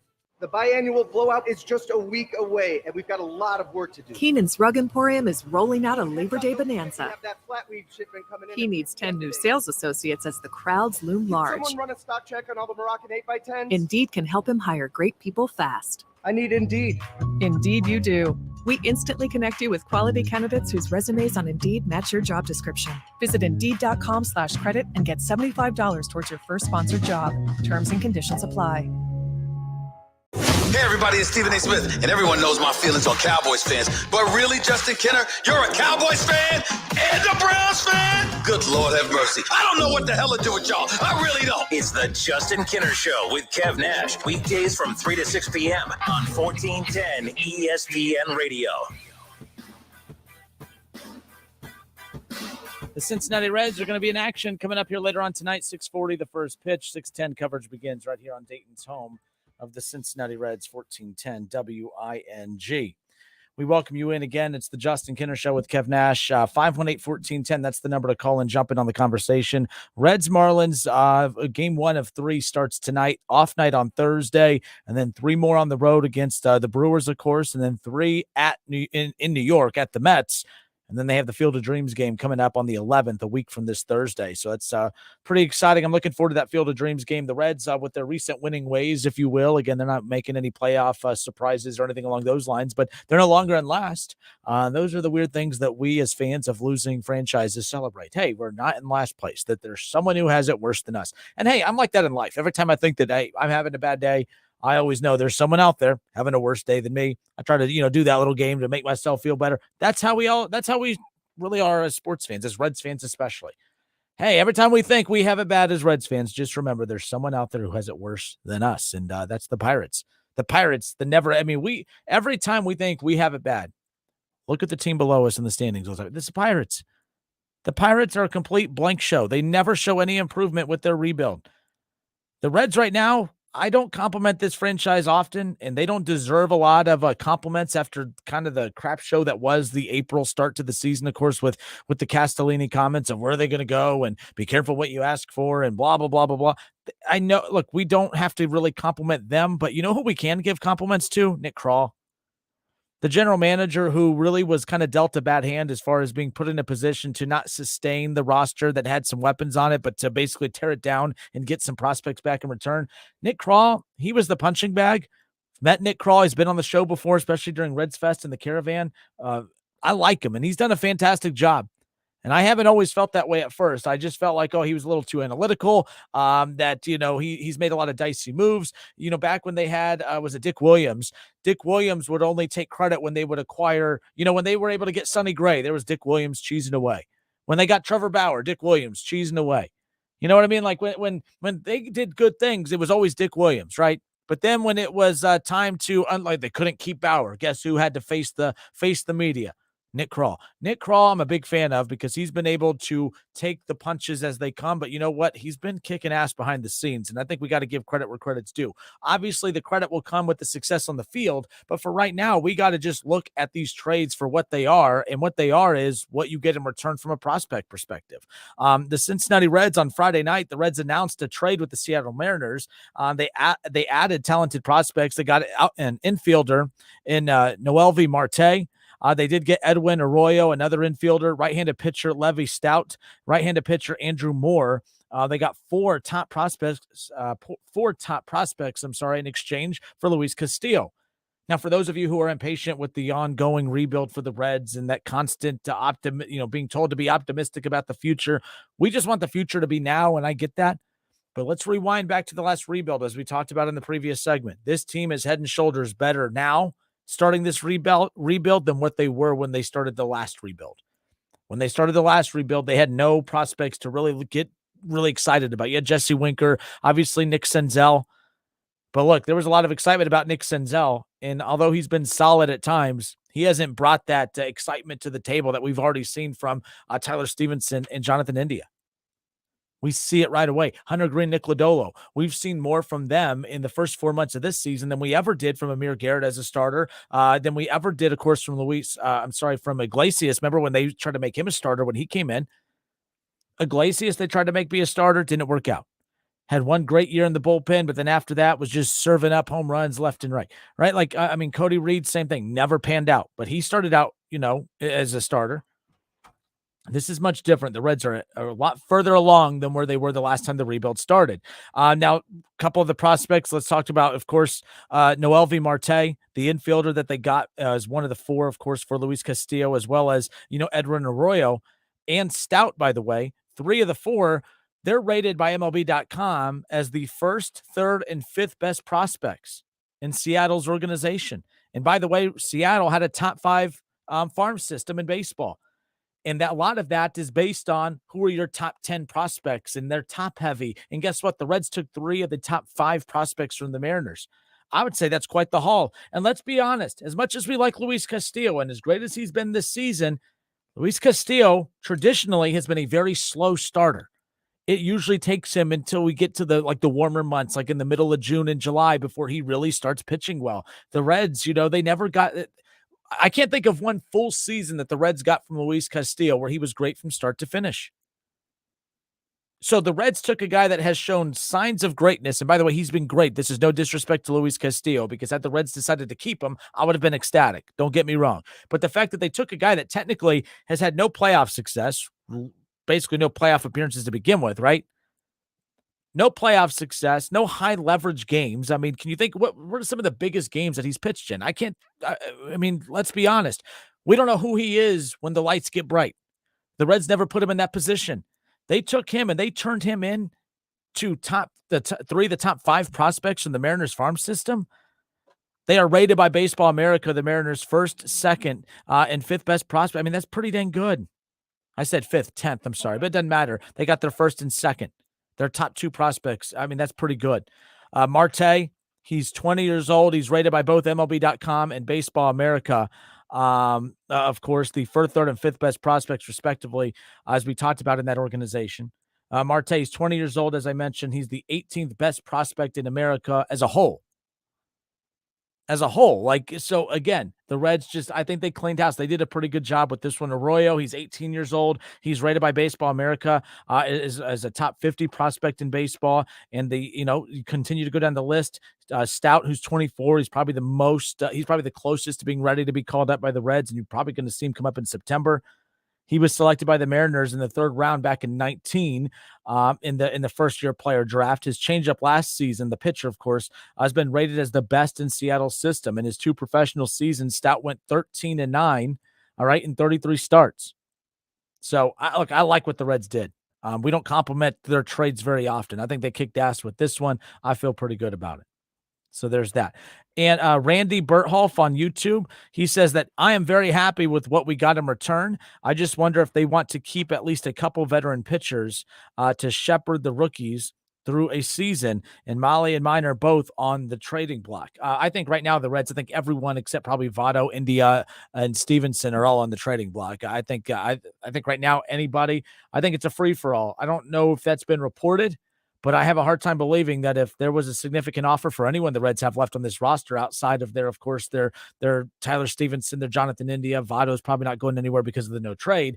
And then you look, of course, on the pitching side, when you look at what they have with Nick Lodolo and Hunter Green and Graham Ashcraft, those aren't going anywhere. Tyler Mahle, I know what you're saying, Randy, about having that veteran arm to go to, but let me ask you, no offense to Tyler Mahle, but even when they had Tyler Mahle and Luis Castillo, what high leverage games have they ever pitched in for us to feel good about them leading a young pitching staff? At this point, if you know you're not winning games, you're not competing for the playoffs, I don't care if you lose 20 straight while you try to figure out what pitchers you have in the system that can cut it right now in the high, in the majors. You got to figure it out. I don't think this is like basketball where you need a veteran or two to kind of lead and slow things down on the court. I don't think it's like football where we don't have a good rookie quarterback this year, so we got to go get a veteran to kind of help lead a young group. I don't think baseball, you need that veteran arm. I could be wrong. All right, baseball guys, help me out. Baseball guys and gals, help me out. Am I wrong in saying that? Do the Reds need a veteran arm in their rotation right now? If we know that Tyler Mahle is not the arm of the future for the Reds, why waste time and resources giving him innings in a meaningless season at this point? You can make a meaningless season meaningful by giving as many innings and reps to guys that we're trying to figure out if they can cut it up in the majors or not. We knew about Nick Lodolo and the potential for Hunter Green coming in. Graham Ashcraft was just a pleasant surprise. And it's because he had an opportunity. I think the more opportunities for more young pitchers, the better. Same thing, if Minor, they can move Minor, then great. If they can move Mahle, then great. But if they don't, it's not the end of the world. But Randy, I don't think that it's a need. I don't think they need a veteran in the rotation. I don't think it's like basketball and football where you sometimes need some experienced players to kind of help slow down the tempo and the pace and to kind of lead from that type of perspective. I could be wrong though. Ann Anderson says that the Reds got some great prospects from the trades. They have a highly skilled group of young pitchers to lead them. Now, if the Reds will develop them, let them mature and not trade them away, maybe, just maybe, there is hope for the Reds and the Dragons. And the Dragons, of course, usually benefit from getting some of these big names at the deadline. And we'll talk about who we could potentially see play at Day Air Ballpark, and who they get in some of these hauls, whether it be for Tyler Mahle. They were able to move on from Tyler Naquin, and of course, obviously the big haul that they got for Luis Castillo. Some guy on Facebook says the Reds can add a veteran arm to lead the rotation like the Mariners just did in July of 2024. I mean, yeah, we'll see what ends up happening there. But the bottom line is I don't know. I've never really bought into that theory of a team that's battling for last place that has no chance of making the playoffs and has no chance of pretty much making the playoffs next year. This idea that a veteran arm is going to pace them. If you're talking about from an innings eater perspective, then possibly. But I don't know if Tyler Mahle is the kind of guy you look at as an innings eater. I think he could bring you back a couple nice pieces in return. 518-1410, 518-1410. That's the number to call and jump in on the conversation. Whether you want to talk Reds or the Deshaun Watson suspension, those are the two main topics that we've basically dove into here this afternoon. I'd love to hear from you. The Deshaun Watson suspension, as we talked about, 6 games. The six games that he is going to miss. Again, it's a very light first half of the schedule for the Browns. And then all of a sudden it just gets hot and heavy real quick. So you look at the first 4 games, okay? The first 4 games, they're at Carolina. That's a winnable game. They're at home against the Jets. They're at home against the Steelers. They could still start 3-0, even with Jacoby Brissett at quarterback. When you have that offensive line, when you have that run game, Nick Chubb and Kareem Hunt, great tight ends. You still have Amari Cooper, who tweaked an ankle today in practice. A scary moment there for Browns fans, of course. Great weapons on defense. None of those offenses scare me. All right, the Falcons. All right, then they got the Chargers and Patriots in weeks 5 and 6. The first 2 games back for Deshaun Watson. At Baltimore, and then his first game in Cleveland, the Halloween game against the Bengals. How about that? The conspiracy theory from the caller earlier was that, oh, man, the NFL, he doesn't think that the NFL is going to appeal the suspension put in place by Sue Robinson, mainly because of the fact that, hey, you know what? The NFL is kind of there. They want to make money. They see the money that they can make. I think that's kind of gross. I don't think that the NFL is, well, maybe they could be. Maybe they could be that way, that they're more worried about the money and the ratings. But let me ask you, of all the leagues out there that maybe need storylines to give them ratings, if you will, the NFL is not one of them. If they suspended Deshaun Watson for the entire season, I don't believe that hurts the NFL. Could they have had higher rated games with Deshaun against Baltimore and the Bengals? Oh, heck yeah. Those 2 games will be through the roof ratings wise. Well, let's be clear. The Browns didn't have, or the NFL didn't have the Deshaun storyline lingering over any games last year. And I think I read something the other day that 17 of the top 20 most watched programs on TV last year, all NFL. The NFL's fine. I know what people are saying that, they feel like it's rigged, that the NFL is not going to appeal it because, they want the ratings pop for the Ravens and the Browns and the Bengals and the Browns. But if there's a league out there that doesn't need that type of pop, it's the NFL. They don't need to risk their reputation to get a ratings pop. This isn't WWE. The Vince McMahon accusations, I thought it was great. He just continued to go and strut his stuff on TV, almost like being defiant in the eyes of the national media and critics, of course. They have to do that because they were trying to take advantage of a national headline to try to get a ratings pop. The WWE has to do that because they're trying to get ratings, right?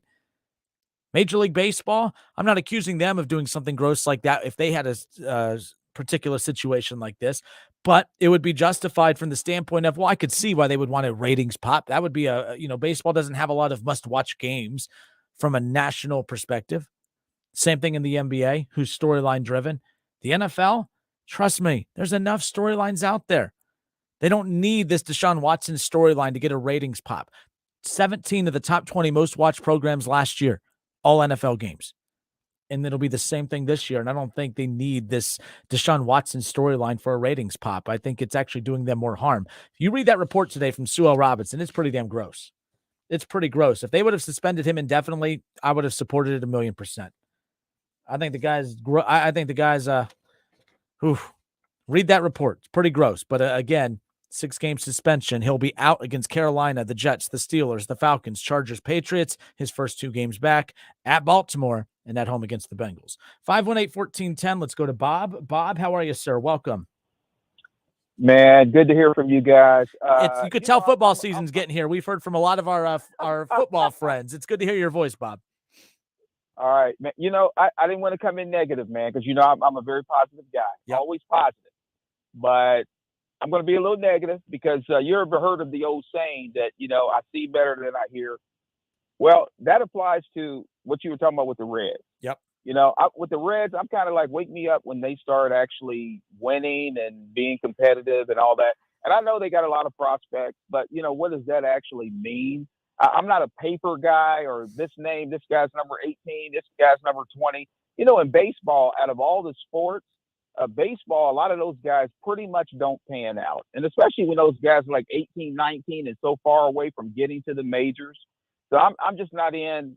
I'm just not in on the Reds. I mean, it's nice to be a little enthusiastic. I know you're pretty enthusiastic about them, but I'm just not. The name sounds okay, and the reputation sounds okay. I'm not in on that. Same thing, just like, and this is going to sound negative. I don't hate the Browns, or maybe I do. I don't know. But like when they say when you say the Browns are a Super Bowl roster, well, maybe they are. They got a lot of names. They got some talent, but they've never even won the division. So I'm not buying that either. Anything can happen. But again, I'm just about seeing and not hearing. I need to see before I believe, just because you got a bunch of names on your roster and all of this kind of, thing. That means nothing.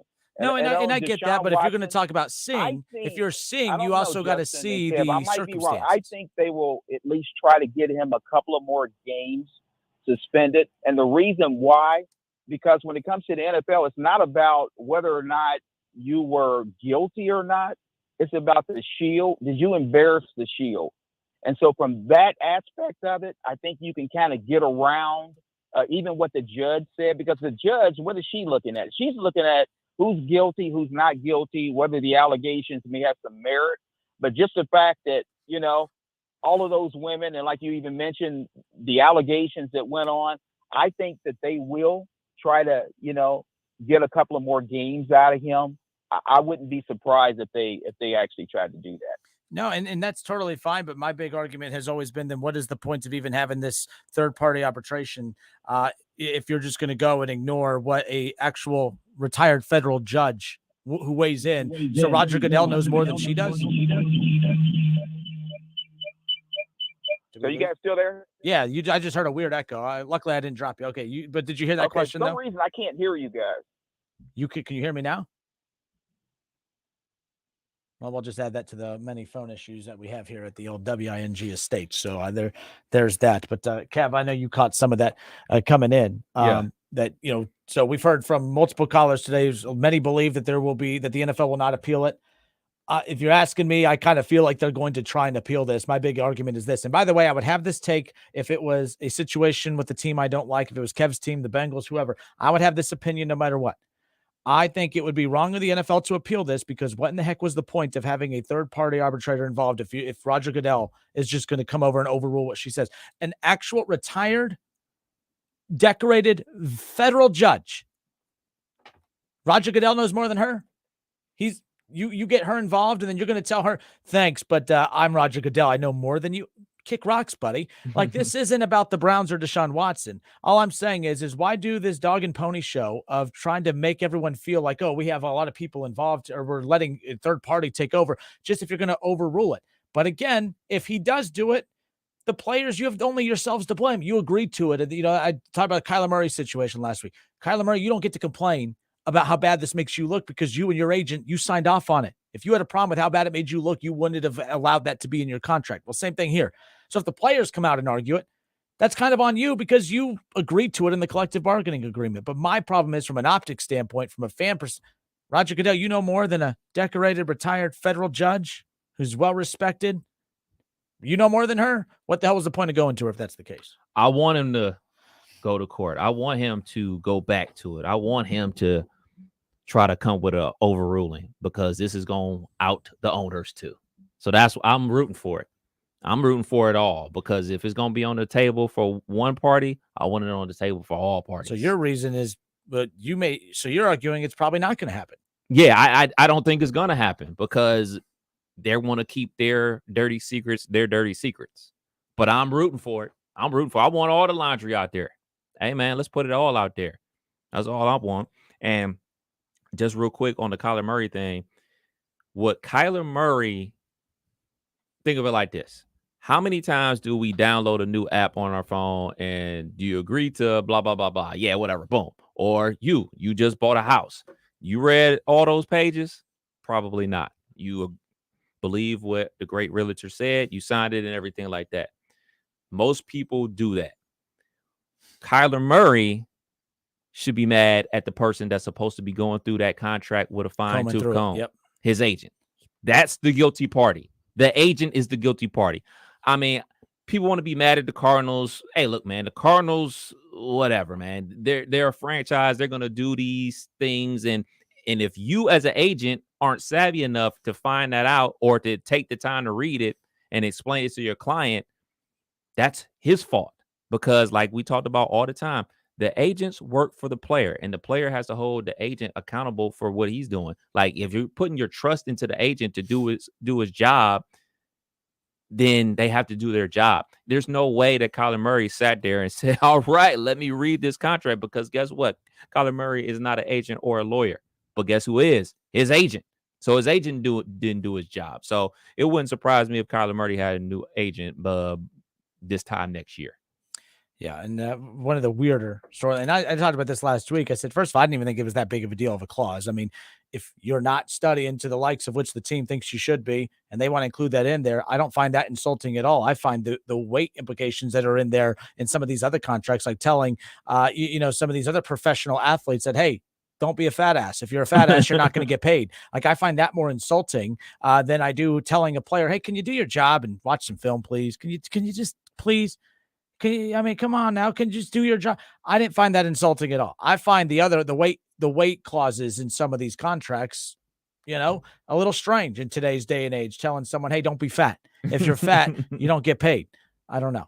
Interesting nonetheless, but very strange. It definitely, when Byers talked about it on his show last week, he's never heard of something like that in the clause, but as he talked about, he goes, that clause didn't show up there for no reason. That clause was there for a reason. He goes, both are at fault. He goes, maybe it shouldn't have been included in there, but it was included in there for a reason. You're not putting imaginary stuff in there that hasn't happened for no reason. Right. But Byers talked about, he shared, I don't remember if he shared that on air, so I don't want to share that one real quick. So I got to make sure he shared that on air before, but there was some weird contract stuff. I think he shared that on his show, but I'll double check. But there was some weird contract wording that him and his agent had to go back and reword. It was the first time that he realized, oh, this is a business. Like they're cold hearted as far as how these things are going about it. But that's why, like, when I don't find this cold hearted. I don't think asking. I don't necessarily believe it's cold hearted. I think it's kind of disingenuous because you have a contract or whatever, and just say we're going to do it by good faith. Then if we playing the good faith or the honor system thing, there's a ton of things in this country over the last 2 years that we were supposed to be doing on the honor system that people didn't follow. So you really think you put it in a contract and saying, yeah, man, you're going to do it on the honor system and make sure you do it, and we're going to withhold money. I think that's just grounds for suing later down the line. So how can you prove that I didn't do it? How can you prove that I did do it? Like, that just language right there is just was, to me, just silly and a waste of time. And then on top of that, the agent who was supposed to be all over this type of stuff, it slipped through the cracks. And trust and believe, there isn't just one person looking at an NFL contract. There's multiple people looking at an NFL contract. And that's like the biggest difference between the NFL and the NBA. NBA contracts are basically all the same. The only thing that changes on the NBA contract is the years and the money. All of them are the same. But on the NFL, they can put in a billion different things. Well, one of those, the hard to prove thing, as we talked about earlier, is anything that disrespects the shield. Well, that's very vague. Right. And that Kyler Murray put that, that bullet point in there, that was pretty vague as well. Like, as far as how you're going to go about policing it. And everything along those lines. But all right, it's the Justin Kinner Show with Kev Nash, 518-1410. Bob, if you're still listening, my apologies. I don't know if it was on your end or our end. I'll take the blame and say it was on our end because it sounds about right. So give us a call back. Let's try out to see if it was our issue with the phones or yours. I am kind of curious because I'd like to make sure we get it fixed to be able to hear everyone's opinion on the matter. But do you believe the NFL will appeal the 6-game suspension that was ruled by former retired federal judge, and Sue L. Robinson? All right, you don't have, this isn't, do you agree with the suspension length? It's, do you believe the NFL will appeal it? Because you open up, if the NFL appeals it, it opens up Pandora's box as far as all the other stuff that's going to be opened up in the middle of the courtroom. And for that very reason, those are reasons why the NFL may not want to appeal. They may not want to open up Pandora's box to have to justify why they think he should be suspended a month, but they let Mr. All Happy Ending Robert Kraft get away with absolutely everything that he got away with. Doesn't work that way. Does not work that way. And that's a great point by Kev as far as that's why he believes that they won't appeal, because all of a sudden now it's not just Deshaun Watson who's going to be on trial. It's going to be a lot of the previous, And look at these owners that are involved in it. This isn't the Haslams. This isn't the Rooneys. This is or the Khans or whatever that own the Panthers. Like, this is Jerry Jones and Kraft and Snyder. These are some of the biggest franchises in the NFL and richest dudes in the world. There's There's no way, dude. And trust and believe, it may be 32 owners, but some owners have more clout than others when they talk to the commissioner. So if those 3 owners go to, hey man, just let it go. You don't play for me, forget it, whatever. But I think the owners from the Ravens will probably be like, hey man, the other owners across the league may be wanting to, because maybe they're only up and up and clean. Bob Castellini, all of a sudden out of nowhere, he could be wide awake, or you're gonna fully go. functioning. He could be like, hey, hold on a minute. Yeah, I didn't even think of that. But you're going to have the most influence. The problem is the 3 owners that are the most questioned right now, they're not just 3 owners. Right. They're the 3 most powerful owners in the league. Right. And Jerry Jones, Robert Kraft, Daniel Snyder. Those are the 3 most powerful, influential owners in the National Football League. And all 3 of them have examples of the NFL just looking the other way. Hush money by Jerry Jones, millions and millions of dollars in hush money. Then you have Daniel Snyder, which I don't have. We only have an hour left. I don't have time to go through all the stuff that idiot's been Get accused in line, of. bro. And then of course the Robert Kraft thing from 2 years ago, which was such one of the weirdest stories that ever come across. And then it just got brushed under the rug so quickly. I mean, unbelievable. 518-1410. That's the number to call and jump in on the conversation. We'll be back in just a moment. We're also going to switch gears to Major League Baseball around the corner. The Angels announced that they're not going to trade the best player in baseball in Shohei Ohtani. The city of Los Angeles. They have a team that's worried about not being able to afford a star player. Interesting. We'll be back. No place to hang out or washing. This is a court-ordered notice. If you were subject to the data breaches of the United States Office of Personnel Management and you experienced an out-of-pocket loss after the breaches, you could be eligible for a payment from a class action settlement. To see if you're eligible, go to opmdatabreach.com or call 1-855-917-3567. That's opmdatabreach.com or call 1-855-917-3567. My doctor told me my blood pressure is borderline. I figured I could worry about it or do something about it. So I took control with Garlic Healthy Blood Pressure Formula. It works safely and naturally to help maintain healthy blood pressure with a custom blend of garlic, vitamins, and minerals. And it's odor-free. I'm taking charge with Garlic Healthy Blood Pressure Formula. These statements have not been evaluated by the FDA. This product is not intended to diagnose, treat, cure, or prevent any disease. The term natural references only the garlic in the product. Use as directed. The ONN Daily Podcast. Get a recap of all the day's news from across the state. The ONN Daily Podcast. Listen at onnradio.com or wherever you download your favorite podcasts from the Ohio News Network.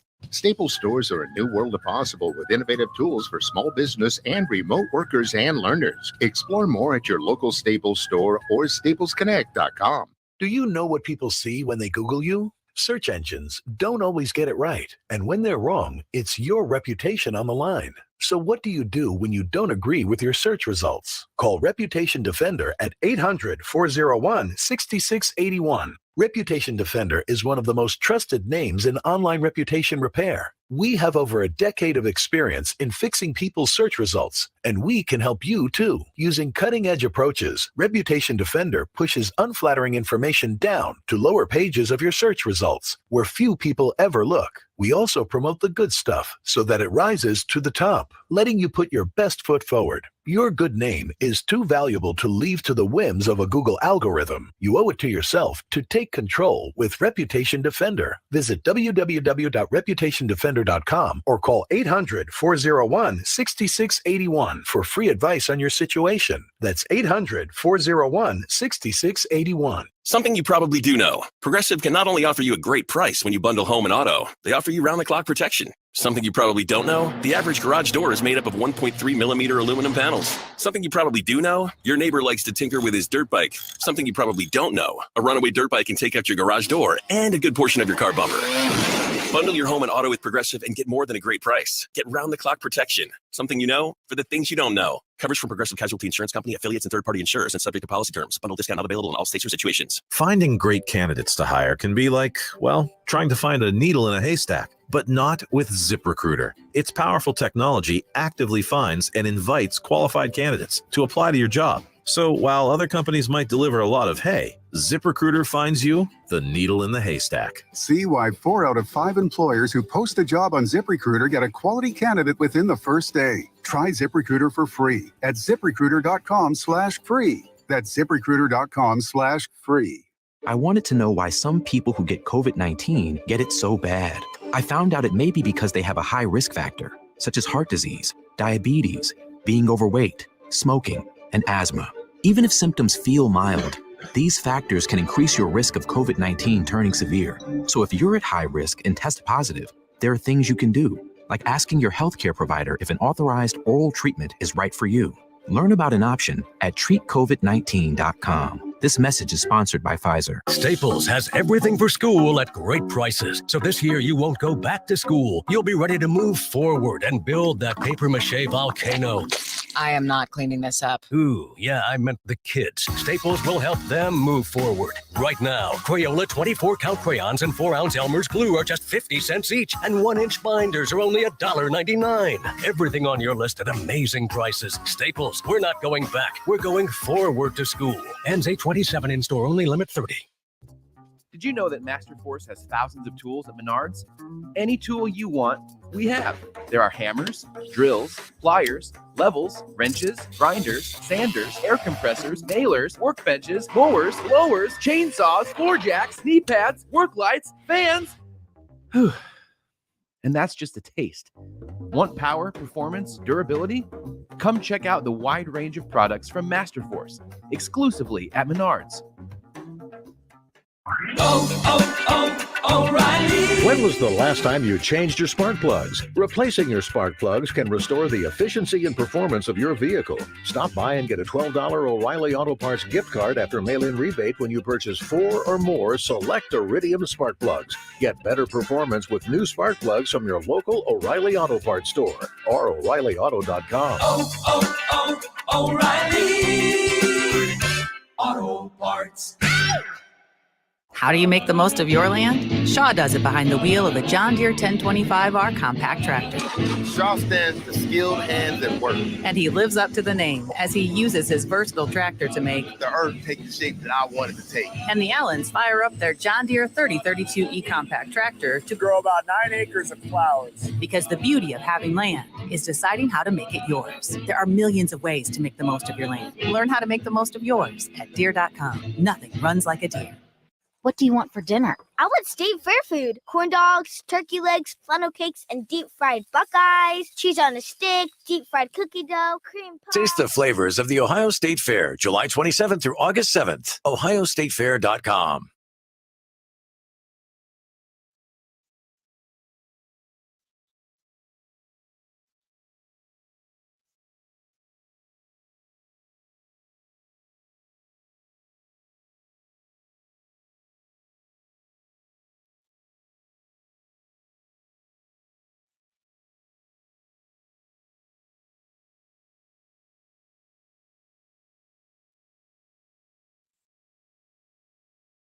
Calling all residential HVAC service technicians. Do you enjoy your work but want to be challenged on larger industrial and commercial HVAC systems? Have you chosen to forgo health insurance because your premiums are too high? Did you know that REIT covers 100% of your health insurance premiums for you and your family? If you answered yes to any of these questions, contact REIT Services today. We're hiring dedicated, talented technicians who are looking for a long-term career in the HVAC service industry. Apply today at REIT Services, that's RIECK services.com. With a limited time Strawberry Frosty, time to enjoy yourself is built in. They're basically made to slow down and relax. So when it's time for Frosty time, choose wisely. Choose Wendy's. Limited time only at participating U.S. Wendy's. ESPN 1410 Wing AM weather. Mostly cloudy skies today, showers possible, and a high of 86 degrees. Tonight, cloudy skies but dry conditions with a low of 67 degrees. And for your Tuesday, partly sunny skies and a high of 88 degrees. And I'm Lorna Stevens for 1410 ESPN Radio. This advertisement is paid for by Lacuna Ventures, LLC. For terms and conditions, visit yourrights.legal. Attention! If you or someone you know spent time at Camp Lejeune, North Carolina prior to 1988 and developed serious health conditions such as non-Hodgkin's lymphoma, lung cancer, bladder, breast, or kidney cancer, you may be eligible for significant financial compensation. Call Camp Lejeune victims to discuss your case now at 800-610-4324. Leaking underground tanks contaminated the drinking water with benzene and other highly carcinogenic chemicals, up to 280 times acceptable levels. Marines, their families, contractors, or employees who spent at least 30 days at Marine Corps Base Camp Lejeune prior to 1988 and developed a serious health condition, called to determine your eligibility for financial compensation. If you don't win, you pay nothing. It's critical to take action and call now. 800-610-4324. That's 800-610-4324. Again, 800-610-4324. Now's the time to get a great deal on Kubota construction equipment, featuring durable Kubota engines, more comfort, more productivity, more get it done right. The Kubota construction lineup shows up ready to work every day. Right now, bring home select Kubota equipment for 0 down, 0% APR for up to 36 months. Now through September 30th. See us or go to KubotaUSA.com for more details. See Columbus Equipment Company, 7570 New Carlisle Pike in Dayton.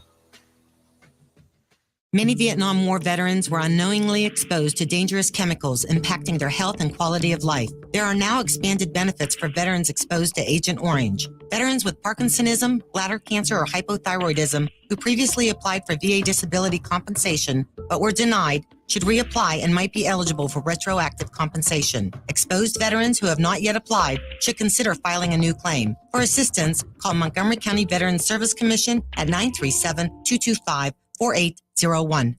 You want more local content from Dayton's ESPN radio station, 1410 Wing AM? Make sure you subscribe to the WING 1410 Dayton YouTube channel, where you can watch all your local shows live or go back and rewatch previous episodes of The Justin Kinner Show with Kev Nash, The Keith Byers Show, Talking Out Loud with Sully, and more.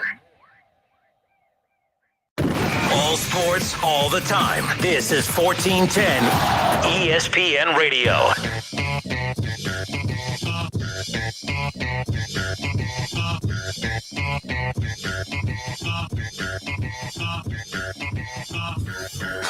Justin Kinner, Kev Nash back with you here on Dayton's ESPN radio station, 1410 Wing AM, 518-1410, 518-1410. That's the number to call and jump in on the conversation. Some guy on Facebook, Kev, says the NFL doesn't have the balls to appeal the Deshaun Watson Nice suspension vernacular. of 6 games. I think they do, but I don't think they want those problems, man. I don't think they want that smoke. I think they want it low key as possible. I truly believe that they just want to get to the season and this thing will go away. Baker Mayfield was asked at practice earlier this afternoon to weigh in, to give his thoughts on the Deshaun Watson suspension. You know what he said? Take a guess. Take a guess. Just if you don't have to go word for word, because I know you don't know what he said word for word, but like, how do you think he answered? Baker Mayfield's answering questions post practice. Baker, your thoughts on the league's suspension of only 6 games for Deshaun Watson? What do you think Baker's response was? Browns is the Browns. Not bad. The adult, all right, that was not the adult. The reason Cleveland had to move on from Baker Mayfield. Baker Mayfield said, I get paid to help the Carolina Panthers win football games. I have no comment on the suspension of Deshaun Watson. Ladies and gentlemen, my guy, Baker Mayfield. Everybody. Conflicted about that week 1 matchup, though. No, you're not. I kind of am. Look, actually, here's what I'm pulling for. The Browns winning, yes, but if the Browns could win while Baker throws for 300 yards, a couple touchdowns, that'd be all right. What if it's a situation like this? The Browns are leading in the 4th quarter. Baker Mayfield's playing good. And then he has his chance to win the game in the 4th quarter, last drive. He's got the ball in his hands. They got the Jets the next week. They got the Steelers and the Falcons. All right, you're going to win them all. Because I'm trying to figure out if there is such thing as football gods. Did the gods reward the Browns with Deshaun Watson? From a football perspective, folks, the dude's gross, I get it. But from a football did the football gods reward the Browns with Deshaun Watson and the 6-game suspension? Or is this just another another bullet point on the laundry list of the disaster that is the Cleveland Browns? I mean, let's be honest. There was so much negative. I mean, there should be, rightfully so. The negativity that has surrounded the talks of Deshaun going to Cleveland. Kev, the Browns mortgaged the future for a guy that they didn't know what the outcome could have been. And to be honest, there could be, we're talking about, this is just 30 accusations. Could there be more? Right. Could more start, funneling out? Who knows what's going to happen?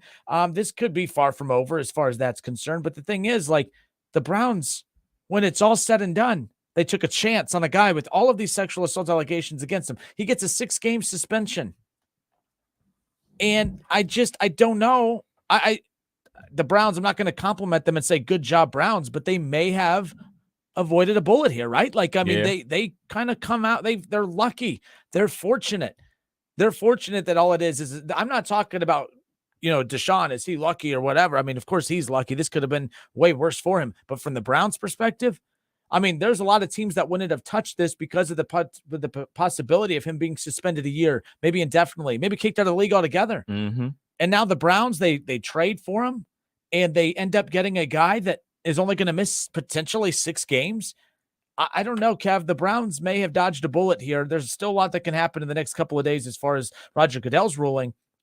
But if all of this just plays itself out and the noise dies down and we get to the season and we're talking we're talking Lamar versus Deshaun and Burrow versus Deshaun in week 7 and 8, the Browns, and we're talking about the Browns in the playoff picture, maybe the Browns in the playoffs, maybe the Browns in the Super Bowl. I don't know, but the Browns may have avoided the biggest cannonball ever aimed right at them. Yeah, for sure. When you think about all the unknowns going into it, and they rolled the dice because they thought Deshaun could get them over the hump, they basically dodged one bullet. So they dodged the indefinite suspension or the season-long suspension. Now it's 6 games and everything like that. So that's out the way. Everybody's like, all right, we can deal with 6 games. So now we can play out this season and see what happens because, just say, for instance, I don't think they'll go 0-6, but just say, I think, all right, worst case scenario, I think would be 2-4.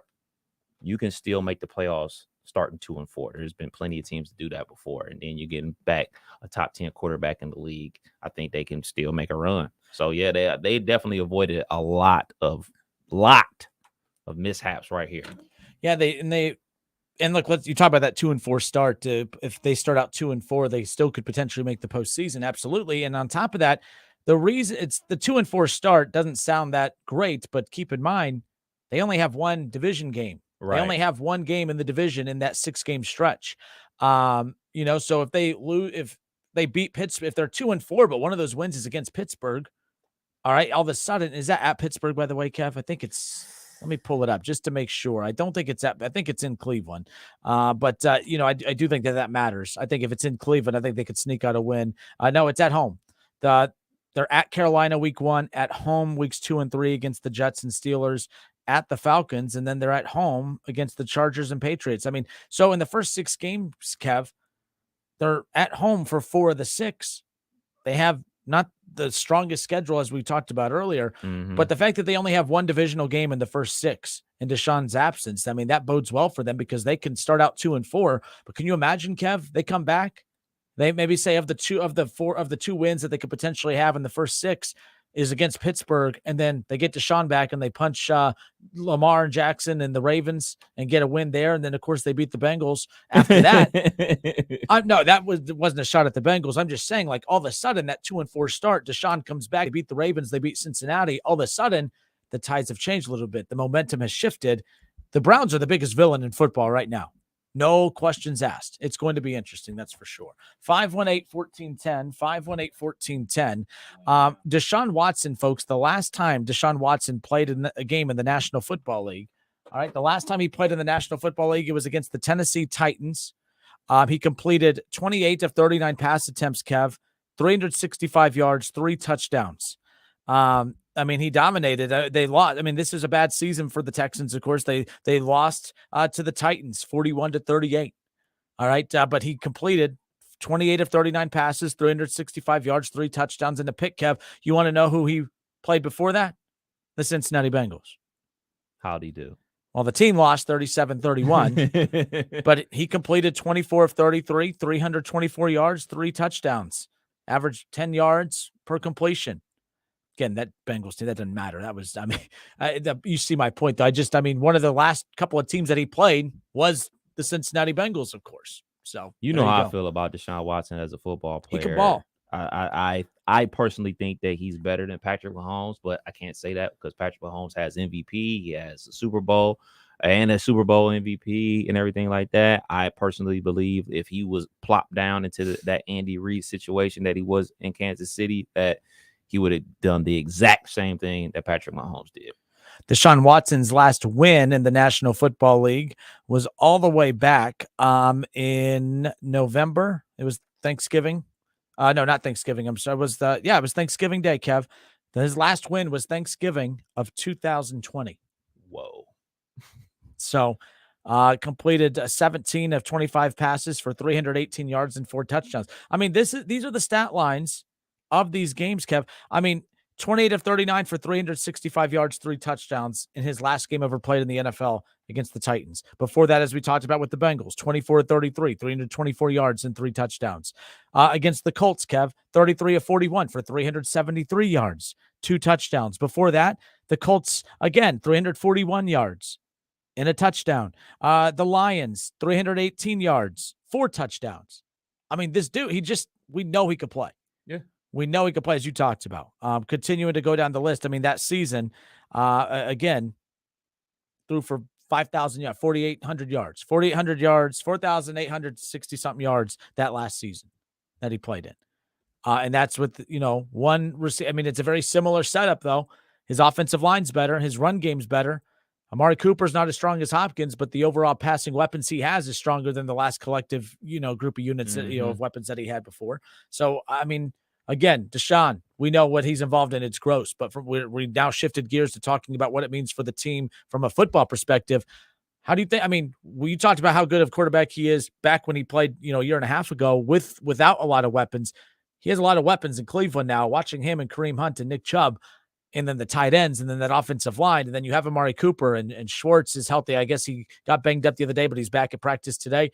I like what Deshaun could, from a football perspective, I like what he brings to the table with, with this offense, of course. I mean, think about all those bootlegs that the Browns ran with Baker Mayfield. Now you have a true dual threat on that bootleg. You got a dude that can keep it and pick up not just 5 yards, but 15 yards. And then you think about, like, okay, what are the linebackers going to do? Are they going to crash down on Deshaun and then leave Njoku open on those bootlegs? So if they crash down, guess what? Boop, boop, pop pass over the top. So it's just a ton that he brings to the table, and just so many things that he does with his arm that are just next level to me. And I mean, you read off the stats. I mean, he was out there playing with me and you, still putting those hyper numbers. Actually, those numbers they put up when he was playing with me and you were better than he was putting up with Hopkins, because mentally he's just that smart of a football player. He knows where to go with the ball on hot reads. He knows where the ball should go. He check in and out of the right play. He's a supreme talent, and he's super smart. 518-1410, 518-1410. Kev, who we have? We have the one, the only, Jerry. Jerry, how are you, sir? We're hearing from all the cast of characters today. You could tell football. Gentlemen, how are you, sir? I'm doing okay. I don't think Goodell's going to appeal this. You don't overrule this decision. No, I don't think it's worth. I think the right amount would have, in just my opinion, was like 8 games. 6 is close enough. They weren't going to get a whole year. I don't think it would have stood up. So, look, if you really want, does the NFL really want to open the can of worms just to get 2 more games? I don't. I think they're going to let it just lay and try and get past it. Well, here's another conspiracy theory, Jerry. Your thoughts on this? Well, I mean, and one thing that I threw this out a while ago, the NFL could be playing the whole perception game with the third-party arbitrator of, okay, right now everyone's like, well, the NFL looks bad with only 6 games. The NFL they've gone above and beyond to make sure everyone knows that, hey, she is making this decision. The third party is making the decision. Be mad at her. They've leaked that the NFL, by the way, leaked that they wanted an indefinite suspension. So the perception is that Roger Goodell and the NFL, they wanted to come down hard. They wanted to come down hard on Deshaun Watson, right? So I could see them not appealing this, because right now the perception is that Judge Robinson was a little too lenient with them, but the NFL really wanted the indefinite suspension, and that they're going to come out and say, well, look, we thought the punishment was too light. We wanted an indefinite suspension, but we got to respect the third party arbitrator and let her decision stick. I could see them going that route to save face. But I'm real curious how aggressive he's going to be in this situation. You can see the statement and everything like that. We're trying to respect the arbitration. We're trying to make good on our word with the players union and everything like that. You can see this script a mile away. They're not going to appeal this. But if they want to be aggressive, they'll be aggressive. And I think they're like, hey, if we're going down, Deshaun, we're taking you with us. But I agree, Jerry. And with Kev, you guys have swayed me more as the show has gone on today. I think that they have too much to lose by trying to appeal. They have more to lose than to gain by trying to appeal this, in all honesty.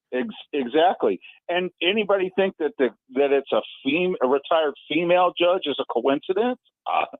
If they do, I got a bridge to sell them. Have them call me. I mean, seriously. You know what I'm saying? Well, we're pushing for a harder punishment, but her decision, the key word being her. I hate to be a cynic, but I'm just saying. And look, at the end of the day, like, it's gross that you got 30 allegations. I mean, there's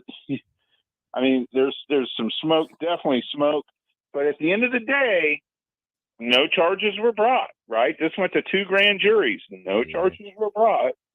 And at some point, we live in a country where you're innocent until proven guilty, right? Sure, the optics don't look good. The fact that he had at least 30 different masseuses over that period of time doesn't look good. But at the end of the day, there was not enough evidence to charge him. So, I mean, and you look at what Ben Roethlisberger got on his suspension for a similar situation, albeit not as many people. I think there was another quarterback too who had these kind of allegations, if I'm not mistaken, but the name's escaping me at the moment who that was. And so this punishment lines up right with what Roethlisberger got. Remember, he got 6 games and it got taken down to 4. So yeah, and I don't that's know. true. That's true. But hey, man, Jerry, it was great hearing from you. Yep. Go Raiders. Right State fan, huh? All right. 518-1410. 518-1410. It's the Justin Kinner Show with Kev Nash live here on Dayton's ESPN radio station, 1410 Wing AM. Let's go to it. Is this Ron? The Ron. What up, Ron? How are you, sir? How you doing, man? Not too bad. Let's go. Be respectful today, by the way. What are you talking about? I've Anyway. made it clear at the beginning. We're not making jokes about some of the serious matter at hand. But I just know how you are, so I just got to make sure I put that out there for you. That's all. Yeah. Well, I think like you hit it on the head earlier. The NFL won't appeal because they're just going to let it brush under the rug. You know what I mean? Get the season started, let it go. And see, the NFL knows that. The NFL knows that once the season gets started, we forget about it. That's why with the Robert Kraft thing, that came out right around the playoffs or whatever. Mm-hmm. And then, there was the Super Bowl. So that drowned out that noise. And then you go right into draft coverage and that drowned it out. This is a story in late June and July. It's not a story when you get to that mid-August point and week 1's around the corner and everyone's just jacked and excited about their teams coming up. The NFL is planning on that overwhelming, kind of washing out the headline that is Deshaun Watson. Deshaun Watson's a bigger headline in mid-June and July than he is in August, and I think that they're counting on that. I'm not defending it. I'm not saying it's right. I'm just saying that they're going to play that game as far as the timing and everything. I think they were glad that it took 3 weeks. This would have been and Ron, I think this would have been a bigger deal if the judge would have come out with a 6-game suspension 2 days from 3 weeks ago. I think that it would have been a crap show as far as that's concerned. Yeah. I mean, right. So I was going to ask you, my team, we've lost 3 offensive linemen from last year. And how you think it's going to affect you guys still have Wirfs. I know that losing it was Gent or whatever his name was. I mean, you lost him for the season, center. Correct? What's funny though? If they don't get Treader, they need to get Treader. I mean, it's not common to have a guy like Treader still be available on the free agent market with camp officially underway. The Bucs could be okay if they land him. I don't believe Treader's landed anywhere. Well, they've moved one of their draft picks. He's 23, but he's a tackle from Notre Dame. His name is Hainsley, and they got him moved from tackle to center, and he's never completed a complete game at the center position in the NFL. Yeah, but you're talking about a team with Super Bowl expectations, potentially the last year of Brady. It's kind of a gutsy move to put all that into the hands of a rookie who has never played that position. So, yeah, we'll see. I think Treader could play a role, but you're right with it being preseason and all, they could be giving him an opportunity. But Ron, we got to keep it moving. 518-1410. Kev, who's up next? Elizabeth, how are you? Welcome. Well, thanks. I appreciate it. By the way, I'm a huge Baker Mayfield fan, so I really like you, Justin. And I love Kevin because he's like the good cop and you're the bad cop. So, thank you. I really, you're welcome. But I just am appalled at, Watson's behavior. Mm-hmm. I think it's very immoral. I think it's something that you would never want to hear that your child, your husband was doing. But on the other hand, where are the women's culpability in this? Why did one woman, I think he went to her 4 times. Is she a slow learner? Why didn't, I tell you what, if a guy did anything is appalling. I know he didn't attack. He didn't do probably any force at all. But there's something here that just doesn't add up. I would have cut something off, thrown him on the floor and told him to leave my parlor. But why didn't they go? If I know some of them went to the Texans and complained, why didn't they go and get legal help? Why didn't they have a feminist sports writer write a column about this? Make him. If women want to be empowered, I mean, they think they're empowered because they have the ability to take their own baby's life. Why don't they really become empowered against someone that has, a baby's innocent and helpless, but a man like that you could take down if he is indeed but I heard someone say there's just not enough interest in or information. I listened to Billy Cunningham today, and he's a diehard Cincinnati fan, whatever it is, but he was defending Deshaun, saying there just isn't any evidence. And then I heard a guy, he called into a talk show, and he was begging for this guy to help him. It was, I think, Glenn Beck. And the guy was on his way to the NFL. He was going to be drafted. He had, great abilities, blah, blah, blah. And one day, before the draft, a woman called him and said, come on over to my place. And he got over there, and he knew what it was for. And she was kind of unclothed, sort of. I don't hate to talk like this on a show, but well, I mean, I'm trying to be ladylike. But You're doing a great job. Well, thanks. Any rate, he got out a prophylactic, and she said, "Oh, I never use those." And he said, "Well, I got to. I'm, blah blah blah." He wasn't dumb. He knew, and so he left. She immediately called the police, pressed charges against him. He was brought in. The NFL knew this. He was, and they finally forgave. I mean, he was guilty of nothing, but the NFL had no interest. I think political correctness has gone so far to the other way that we've lost our minds. And I would love, I'm so heartsick, Justin, when you went off on a rant about when Baker Mayfield got picked up by the Panthers. I was totally, that you felt exactly as I felt. I was so heartsick. I just love that guy. I know he had some shortcomings, but my gosh, he was a decent kid. But at any rate, and I want Deshaun. I want him to be a good man. If he indeed has done, just engaging in this kind of behavior, it's just bad, especially if women didn't want it, if they didn't want it, boy, I would have gone to the ends of the earth to get him to be held accountable.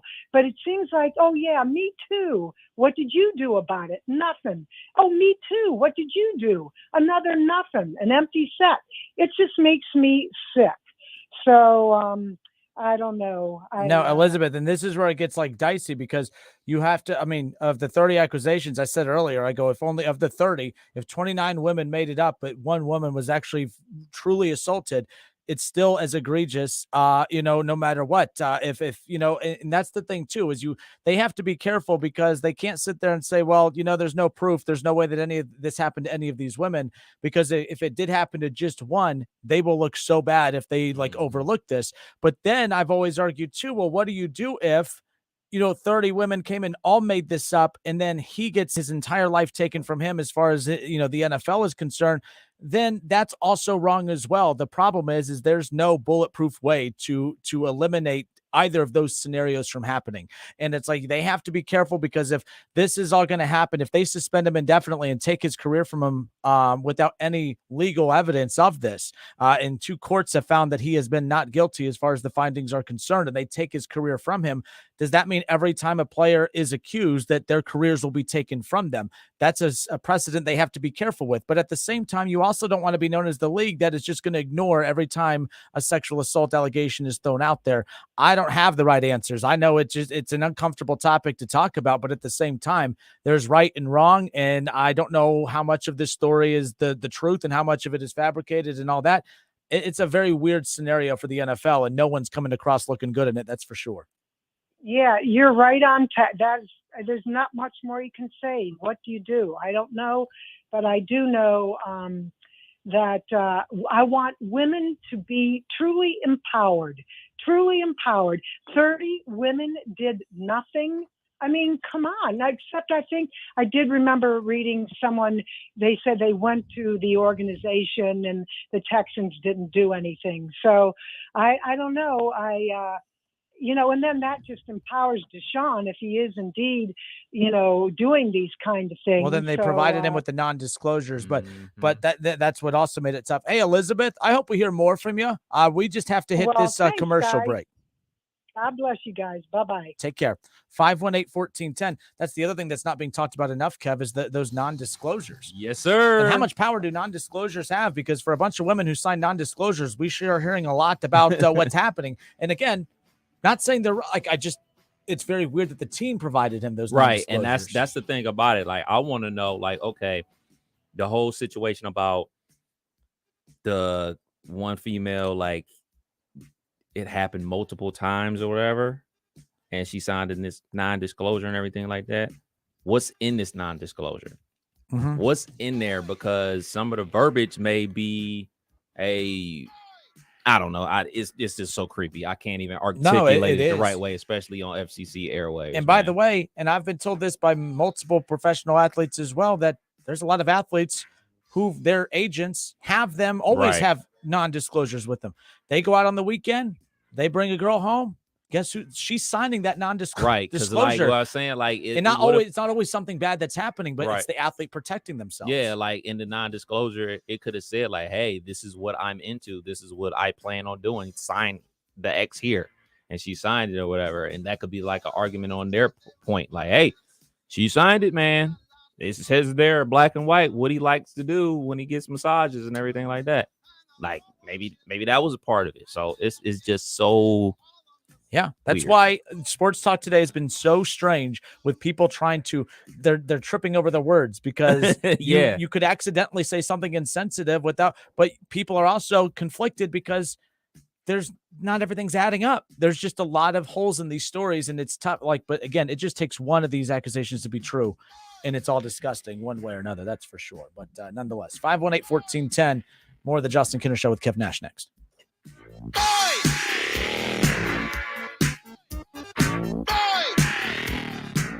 It's the Justin Kinner Show with Kev Nash. Justin, you're awesome, baby. Right here on 1410 ESPN Radio. Do you have an old sports program, baseball, photo, ticket, or game-used equipment just collecting dust? Sports Investments wants to buy your sports memorabilia. They're also interested in old sports cards and also buying political, aviation, and entertainment items. Bring your collectibles to Sports Investments and get a fair value on the spot. If you decide to sell, they'll pay you immediately. Sports Investments is the largest buyer of memorabilia and cards in the area since 1993. Sports Investments also feature the best selection of autographed memorabilia, sports cards, and other collectible items for sale, including all your favorites like Tiger Woods, LeBron James, Joey Votto, the Bengals, the Browns, the Big Red Machine, UC, XU, UK, NKU, UD, Louisville, Notre Dame, and Ohio State, just to name a few. You'll enjoy the experience of dealing with the Walter family. Call them at 513-891-5000. Email Adam at sportsinvestments.com or visit them on Montgomery Road, right off I-275, just 40 minutes from WING. Hi, I'm Sales Manager Jason High at Germain Honda Beaver Creek, proud recipient of the prestigious President's Award. We are your local Honda dealer, and we invite you to see our newly renovated state-of-the-art facility. You'll be amazed at our selection, and remember, all new Hondas come with a lifetime powertrain warranty. Visit us at Route 35, just east of 675, conveniently located near Wright-Patterson Air Force Base. Germain Honda Beaver Creek, the right car, the right price, the right way. I'll see you soon. Cordell Transportation is now hiring Class A CDL drivers with a $5,000 sign-on bonus. Home daily dedicated lanes, no-touch freights, new equipment. Call Cody. Apply online at CordellTransportation.com. Cordell Transportation, driven to succeed.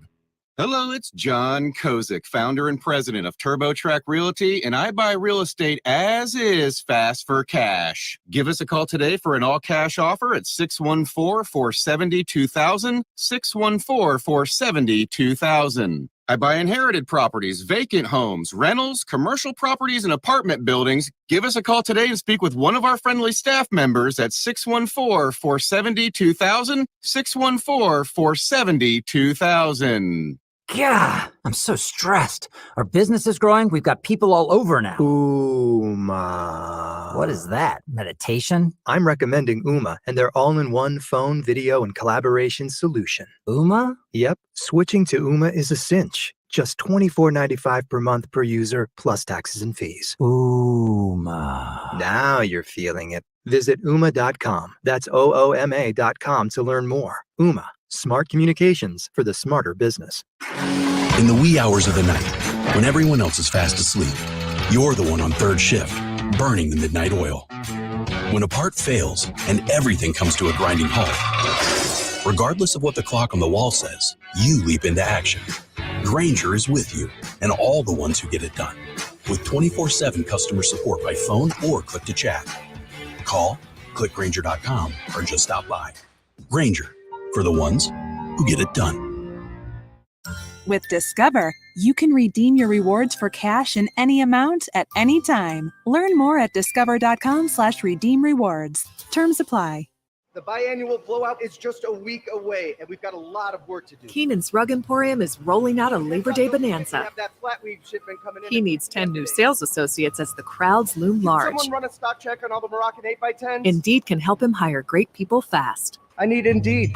Indeed you do. We instantly connect you with quality candidates whose resumes on Indeed match your job description. Visit Indeed.com/credit and get $75 towards your first sponsored job. Terms and conditions apply.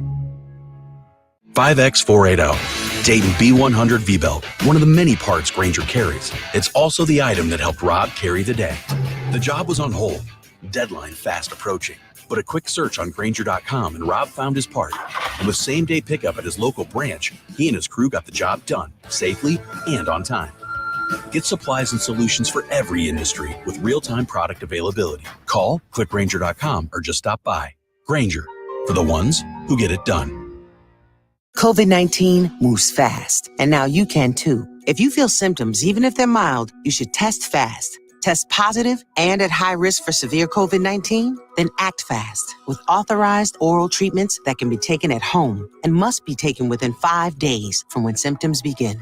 COVID-19 moves fast, and now you can too by asking your healthcare provider if an oral treatment is right for you. Learn about a treatment option at treatcv19.com. This message is sponsored by Pfizer. Staples has everything for school at great prices. So this year you won't go back to school. You'll be ready to move forward and build that papier-mâché volcano. I am not cleaning this up. Ooh, yeah, I meant the kids. Staples will help them move forward. Right now, Crayola 24-count crayons and 4-ounce Elmer's glue are just 50 cents each, and 1-inch binders are only $1.99. Everything on your list at amazing prices. Staples, we're not going back. We're going forward to school. Ends 8/27 in-store only, limit 30. Over the last year and a half, we all learned some hard lessons. One of the most important is that you can't put off the inevitable. Hi, this is Mark Davis at Dayton Memorial Park Cemetery and Mausoleums. No matter how hard it is to think about, we all need a final resting place. When pre-planning with your funeral home, please remember that cemetery arrangements must also be made. Call us today at 937-890-1831 or visit our website at DaytonMemorialPark.com. And remember, Dayton Memorial Park is a beautiful place to celebrate life. Lee's Famous Recipe Chicken is excited to announce their new delicious spicy